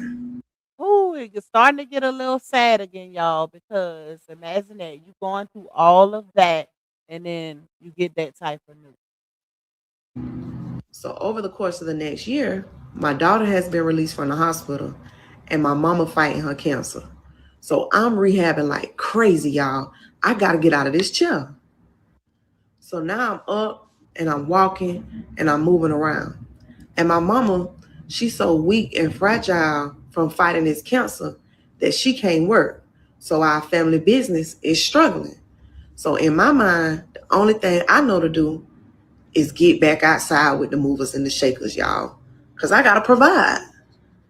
So I go to one of my homeboys and I let him know, hey, I got to get back on. Tie me up. So he give me what I need and I'm back outside with it, y'all. But word get around that I'm back outside. And if y'all remember, they never made an arrest on Big Homie. So now he outside and I'm outside. So stay tuned for part 10. Ooh, it's getting good. Imagine that though, y'all. Like, this is crazy. All right, let's go to part 10. And oh, this right here, y'all, she posted like a video clip showing when she was in that wheelchair. She took a picture with a little girl somewhere. I don't know who the little girl is, but yeah, you can see she was really, really small too. She had lost a whole lot of weight. But part 10, 1 million views. Part 10, where my best friend set me up to be unalive and I was shot 5 times while 18 weeks pregnant. So now I'm back outside and I'm getting to the money. But while I'm outside, we are awaiting the trial. So I got to be very careful not to catch no charges or to do nothing crazy because the defense going to use that against me. And y'all, these niggas got bold, y'all. They started sending people at me to keep me from testifying. And it was never the big homie or the enforcer themselves. It was always people that I knew, y'all. First, it started with phone calls. Like I got a phone call from one of my homeboys that was in jail one day, and he's stressing, I need to holler at you. So I'm like, yeah, what's up? What's going on? So he's stressing, hey, I'm in here with the enforcer, and he just wants you to know that he not the one that shot you. Now imagine that. If y'all remember when she gave the story time of her and her cousin in the car when the enforcer was walking up, she said he didn't even have a mask on. So now they sending people her way, being real, real bold and talk about the enforcer wasn't the one who SHOT her. But he didn't even have a mask on when he did it. So my first question to him is, why the fuck is you calling me with this? Like, what the fuck is wrong with you? I saw who shot me. How you gonna tell me that this man didn't shoot me when I saw who shot me? So another time, I'm in the hood playing cards one day, and one of my plays pull up on me. And when he pull up on me, I go get in the car to handle some business. So when I get in the car, he go to stressing, listen, I ain't trying to be in the middle of nothing, but the enforcer wanted me to let you know that he ain't the one that shot you. So now I'm getting blowed. Like, what the fuck going on? So when the phone calls and the running down on me didn't work, they started shooting money at me, y'all. A couple of his relatives reached out to me. And the first time, they offered me $5,000. Then they offered me $10,000. Then they offered me $15,000 for me not to testify. I'll be damn. So one day, I'm going to get some work. So I go to my plug house. I pull up, I get out, and I go in through the garage. Imagine not testifying on somebody trying to unalive you, and then you take the money, and then they complete the job. I wish I would. Ciao, bye. It ain't no amount of money that would keep me from testifying against somebody trying to take my life. Ciao, bye. And when I go through the garage, he let the garage down on me, and we chopping it up as usual. And the next thing I know, the door open. And when I look up, the enforcer's nephew is walking through the door. So I'm looking like, what the fuck? I instantly go to reaching down in my purse because everybody know I keep that thing on me. So the first thing he go to stressing is, Red, I ain't here to do nothing to you. Me and you all right. Because me and him have always been all right. So I'm like, well, what the fuck you doing here then? What's up? Like, what is this? So he want to know what it's going to take, how much it's going to cost for me not to get on the stand. So now I'm looking at this nigga stupid. I'm looking at both of them stupid. Because what the fuck? Like I told him, Why the fuck would I not get on the stand? Y'all don't seem to understand that I saw who shot me. I know who shot me. My child is disabled because he shot me. He almost took my life. There is no amount of money in the world that is going to keep me from getting on that stand. So when I leave there that day, I'm blown. I'm telling myself, you got to slow down a little bit. You got to take a step back. So I go to my baby daddy because I done already let him know that this is his baby. And I'm Y'all, watch this part. stressing. Listen, I got to chill. These niggas keep shooting at me. They keep sending people towards me. I got to lay low. So I need your help. I can't hustle like I've been hustling. So my baby daddy helping me out, and things is all cool at first. But one day, me and him get into an argument. I can't even remember what the argument about, y'all. It was so small, but it turned into something so big. And y'all, this nigga fucked around and said, if you keep talking, I'm gonna tell them niggas where the fuck you stay at. What? Oh, fuck, nigga, I can't trust you neither. So y'all, now I'm blowed. My head spinning. I don't know who to trust. You know what I'm saying?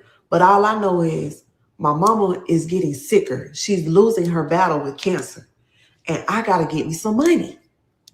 So me and these bad decisions, y'all. So I know I can't really get money in my hood like I normally be getting money. And I can't trust my baby daddy no more. So I got to get back outside.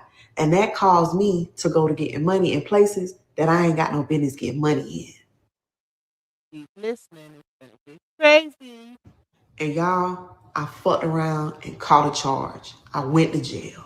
Woo! So while I'm in jail, the state attorney come to see me, and she hot. She giving it to my ass, y'all. She stressing, don't you know they gonna use all this against you? So she telling me when I get out of jail that I gotta chill. I can't get back in no more trouble. I gotta stay out the streets. But I really ain't trying to hear none of that, y'all. My baby disabled. My mama dying. I can barely walk. I can barely eat. I can't trust nobody around me. And I'm going broke. Like, what do you want me to do?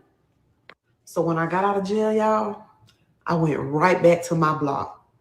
I'm in crash out mode now. Ain't nobody telling me what I can do. Ain't nobody finna run me off my block. I'm through the city with it every fucking day. You got rid of the So baby. one day, I'm riding through the city. And I keep checking my rear view. And I feel like this car following me. So I hit a couple turns. The car hit a couple turns too.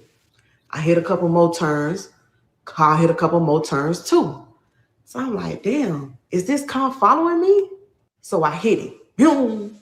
I'm sliding. I look back and the car's still behind me. So I head straight to my cousin's house. I jump out the car. I go around the front of the car and I get on the side of the car. And I kind of lean down a little bit. And when the car come passing by, I stand up and I look inside the car and it's the big homie in the fucking car. You would never think that this is a woman's story because it's so grimy. Like this is some ninja-ish, okay? Which makes it even more interesting because it is a woman. This nigga following me. So maybe like 2-3 weeks go by. I'm like real cautious now. I'm in my rear view every day. Like I'm really paying attention to what's going on around me. And my homegirl hit me up one day and she like, hey, can you give me a ride to the jail? I need to go see my baby daddy. So I'm like, yeah, cool. I got you. So while we on our way to the jail to see her baby daddy, something inside me say, go see that fuck nigga. So I made a visitation to go see my best friend. And I go in and I sit down and it's a virtual visitation, like on a computer screen. So I'm sitting there like 5-10 minutes. Like he took forever to come to the screen. I know he was kind of like surprised or maybe shook. Like, damn, what the fuck she doing here? So when he finally come in and he sit down, the first thing I say to him is, you got something you want to say to me? And the first thing that nigga say is, I'm sorry.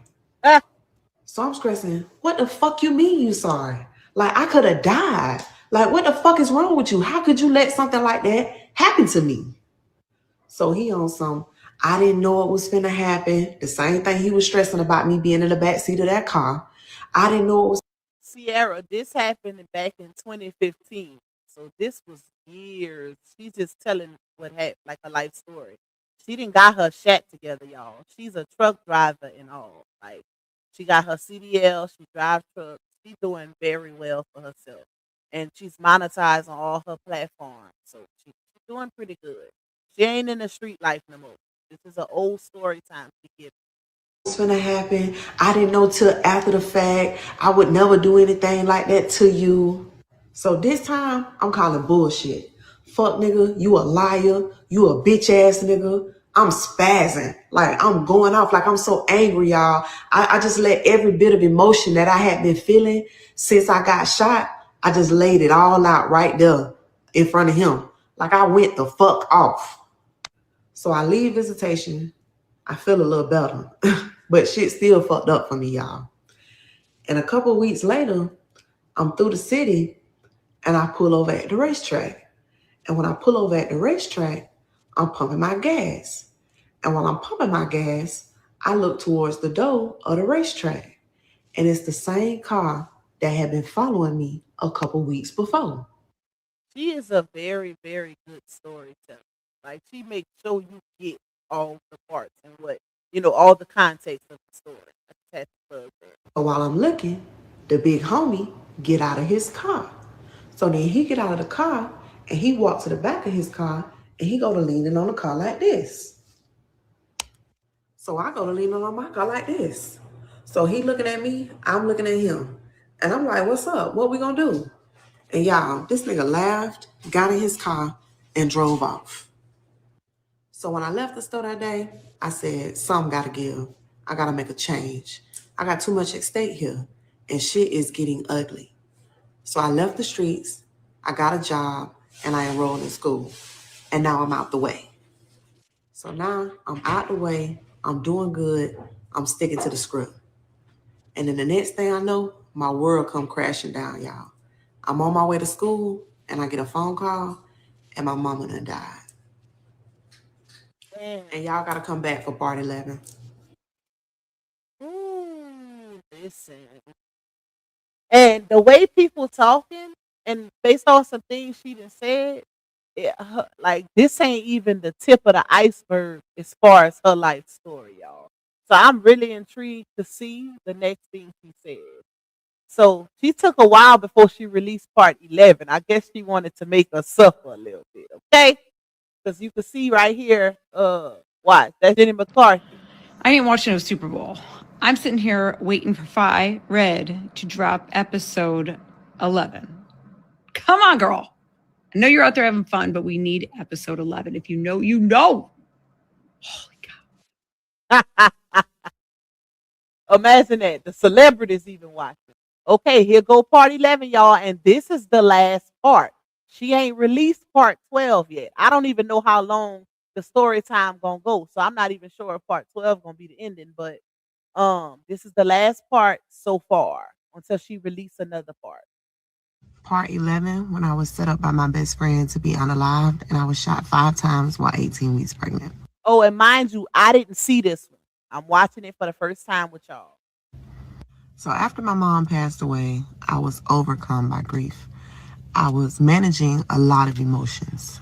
It's grief, it's guilt, it's anger, and they're all directed inward towards myself. I'm thinking about all the things that I put my mom through, all the expectations that she had of me that I let her down. I'm thinking about all the time that I missed with her while I was outside, all the family functions I didn't attend, like just everything, And during this time, I'm also dealing with my daughter's disability. She was diagnosed with cerebral palsy and epilepsy. So she could not walk, she could not talk, and she was eating through a feeding tube in her side. And she was also having reoccurring seizures. So because of all this, I was spending a lot of time in the hospital. And I just became very depressed. Like I was battling a major depression. So I began to shut myself off from the world and self-medicate. I was drinking, I was smoking, I was prescriptioning. Like, I just wanted to be numb. I didn't want to feel, and I didn't want to heal. Like, I was stuck in this terrible, terrible place. And rightfully so. Like, she had been through so much trauma.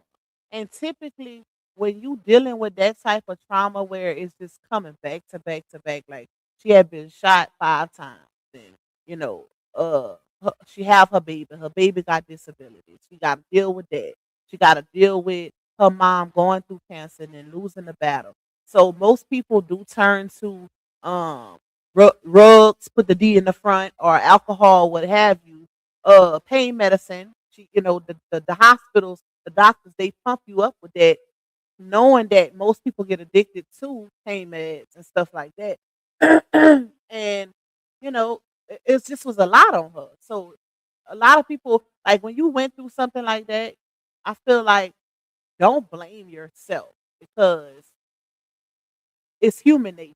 That's what I'm trying to say, y'all. During all this, there were times that I felt like I just didn't want to be here. Like, why did you even save me? Like, is this what you saved me for, God? Like, what am I doing?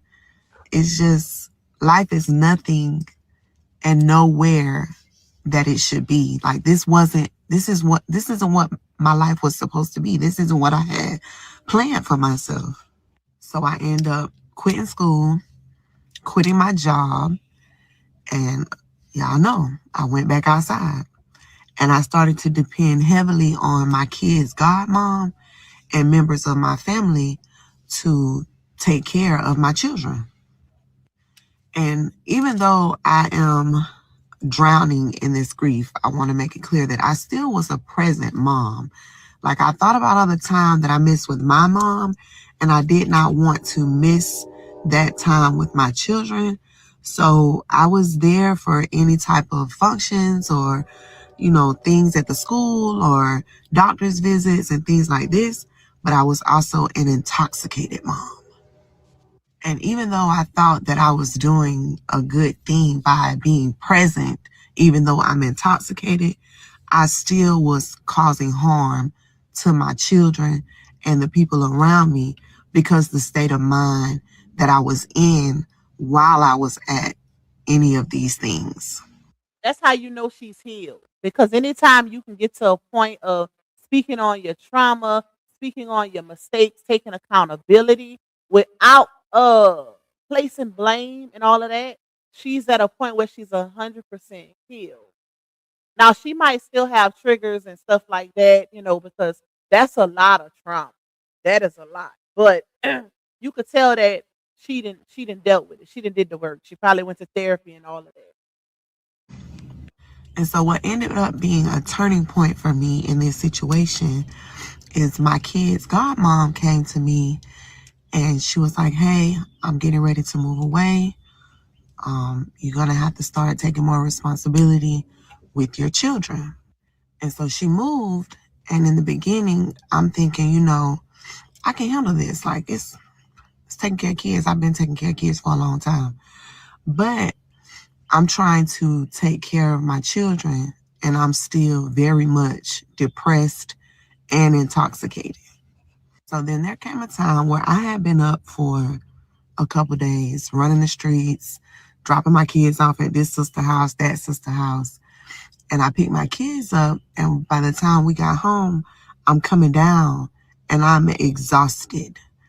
So I lay down to go to sleep, and I ended up sleeping for the whole day, like hours, y'all. And when I woke up, my son had been trying to take care of my daughter. Oh my God. He was trying to feed her. He was trying to change her diapers. He was trying to give her medication. And at that point, I realized that I was failing as a mother. And at that point, I realized that I know my mom was definitely not happy with how I was living and what I was doing. So when I looked myself in the mirror that day, I could not look myself in the mirror. And I knew then that it was time for me to pull myself together and to make a change.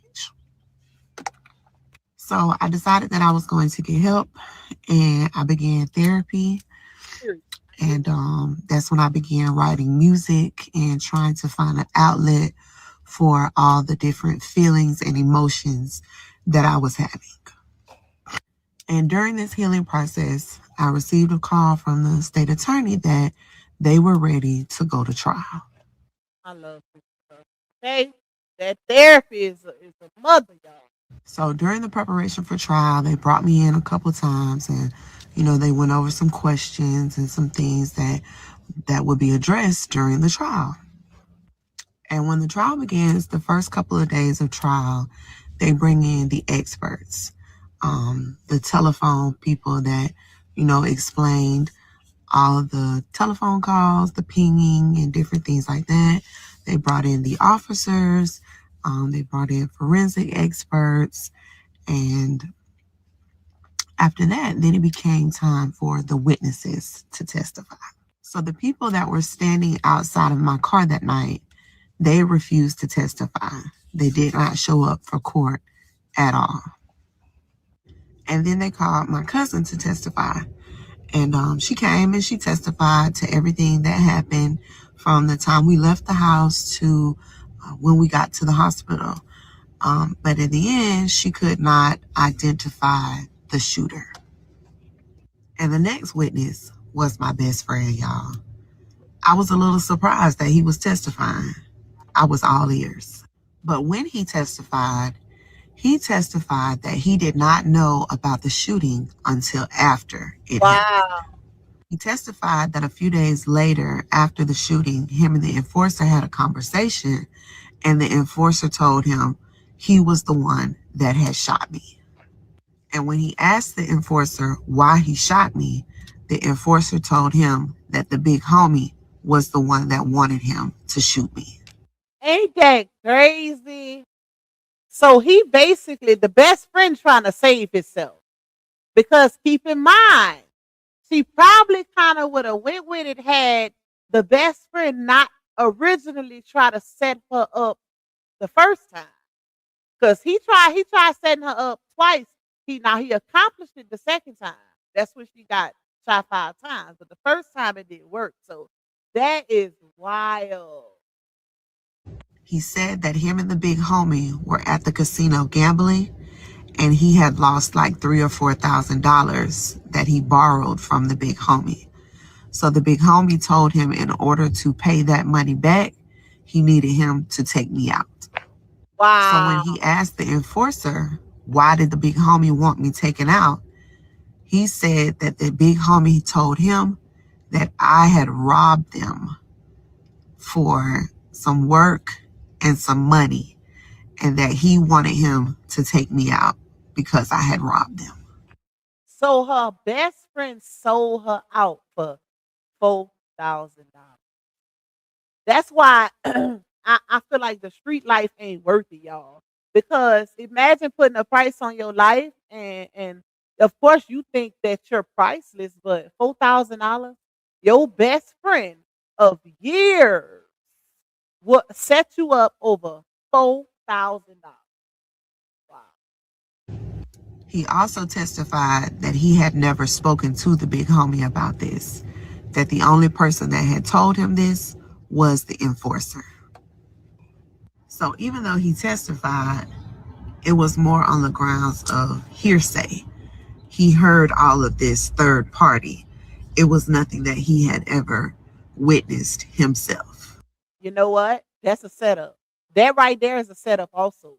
They knew exactly, if you notice, even initially with the police investigation, they couldn't pinpoint the big homie because he was on an unknown number, and the other two involved, the enforcer and the best friend, they was doing everything in their power to keep him out of it. which is typical in those type of situations when it's a hit, right? You never somebody is gonna be the fall guy. Period.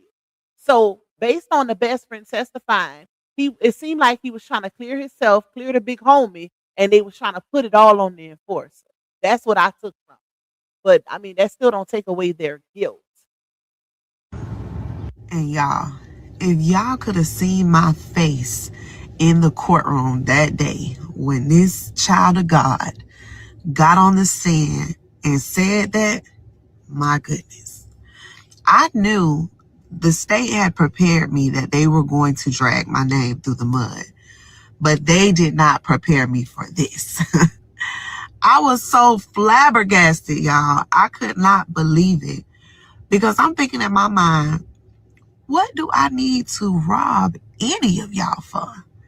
I got more money than most of y'all. Okay. Like, it just was one blow after another, y'all. And after He was actually the big dog. She was making paper. And I think that's what it was because think about it, y'all. She's a female dominating the street industry. Okay? With all these men, in the midst of all these men, she's a big dog. And she's beating them at their own game. And it's all about turf and all of that. So I think they just wanted to get her out the picture. That's it, that's all. after my best friend testified, they decided to adjourn court that day because they wanted to have a whole day for me to testify. So you guys are going to have to stay tuned for the season finale for my day in court and the outcome of everything in this situation. Ooh, that's it, y'all. Wait, before we get off of here, like I said, because I gotta go get my kids from school, I want to show y'all the sister and Miss NASCAR driver, which is her first cousin that drove her to the hospital after she got shot. Okay, and her cousin also testified. But keep in mind, the cousin didn't know any of these people, and she didn't see the enforcer's face. She was on the passenger side and it was dark. She knew who he was. So that's how she was able to see, once he got close and all of that. But she knew who he was. She had already had an encounter with him. All right, let me show y'all the baby sister that, breastfed the baby and did so much for her. And also um the first cousin, the one who drove the car and made sure she got to the hospital. All right, let's see. I don't know how old her son is now. I'm not sure. I'm gonna try to find out. But she done got over 41 million views, y'all, on her story time. This is her sister right here. This is why I told y'all her sister looked just like her. The only difference is her sister got tattoos in her neck, and you could tell she got a bald face. So, but this is the baby sister. They look like twins, if you ask me. Okay, that's the baby sister, and let me show y'all the cousin. This is the cousin, the one who drove her to the hospital. They call her Miss NASCAR. But that's the cousin. So, all right, let me see. Let me go back. I think that's pretty much it with this story time. I'm not gonna post her baby, y'all, because yeah, y'all gonna have to go on her page. She do got pictures and all of that. She got other videos. Like I say, she's a rapper. Her music is real good. It gives Megan Thee Stallion. Just a little warning, okay? But she sound real good. But yeah, y'all, that's the end of the story time. I'm gonna do a part two whenever she put out the finale. We'll do a part two when she put out the finale. Hopefully it's soon, because she do work. She drives trucks, so she do her story times in between her routes and stuff like that. So I'll keep y'all updated on that. And if you find any story times that's really intriguing, that's viral, make sure it's viral and people interested in it. Email it to me and we'll check it out, y'all. Okay? I'm not opposed to covering nothing as long as it's a viral story that's viral in that moment on social media, because we don't want to play something that nobody gonna be interested in. Okay? But anyways, shout out to y'all. Thank y'all for being tuned in. I love y'all. I may come back later. It just depends what happens, what's shaking, what's moving. That's gonna determine if I go live later. If not, I'll see y'all tomorrow for V-Day. Okay. I love y'all. Please hit the like button on your way out if you have not hit it since you've been here. And I'll see you guys later. Bye, y'all. Oh, and happy Friday again. Oh, y'all know what time it is. The truth teller in the spot. Always bring the facts. Yeah, she make the fake stop. Stop clearing out the noise. Never let the lie rock. Nope. Say it with me loud. Wipe them down, pop. Wipe them down, pop. Wipe them down, pop. Yeah. Wipe them down, pop. It's Lil Pop, baby. Wipe them down, pop. Wipe them down, pop. Wipe them down, pop. It's Lil Pop, baby. Receipts on deck, she gon' air that out. Lil Pop, wipe them down. If it's cap in the chat, she gon' call that out. Lil Pop, wipe them down. Came with the proof, better watch it now. Lil Pop, wipe them down. If it ain't fast, don't come around. Lil Pop, baby. Wipe them down, pop. Wipe them down, pop. Wipe them down, pop. Lil Pop, baby. Wipe them down, pop. Wipe them down, pop. Wipe them down, pop. It's Lil Pop, baby. She a Louisiana, with truth on black. Lil Pop, wipe them down. Receipt so strong, but the lies won't let. Lil Pop, wipe them down. When she step in the spot, all eyes on her. Lil Pop, wipe them down. Expose real quick, make the face to turn. Lil Pop, baby. Who got the truth? Lil Pop. Who bring the proof? Lil Pop. Hands to the left, hands to the right, wipe them down. Club lit up all night, wipe them down. Who got need? She OB, Lil Pop, baby. Wipe them down, pop. Wipe them down, pop. Wipe them down, pop. Lil Pop, baby. Wipe them down, pop. Wipe them down, pop. Wipe them down, pop. It's Lil Pop, baby. Truth don't mean you gon' stand on that. Lil Pop, wipe them down. Blocking the trolls, never looking back. Lil Pop, wipe them down. Whole crowd move when the name get loud. Lil Pop, wipe them down. She the voice of the people and she shut them down. Lil Pop, baby. Truth too strong, wipe them down. Pop, pop. Crowds sing along, wipe them down. Pop, pop. From the booth, she a beast, wipe them down. Pop, pop. It's Lil Pop, baby. Shut it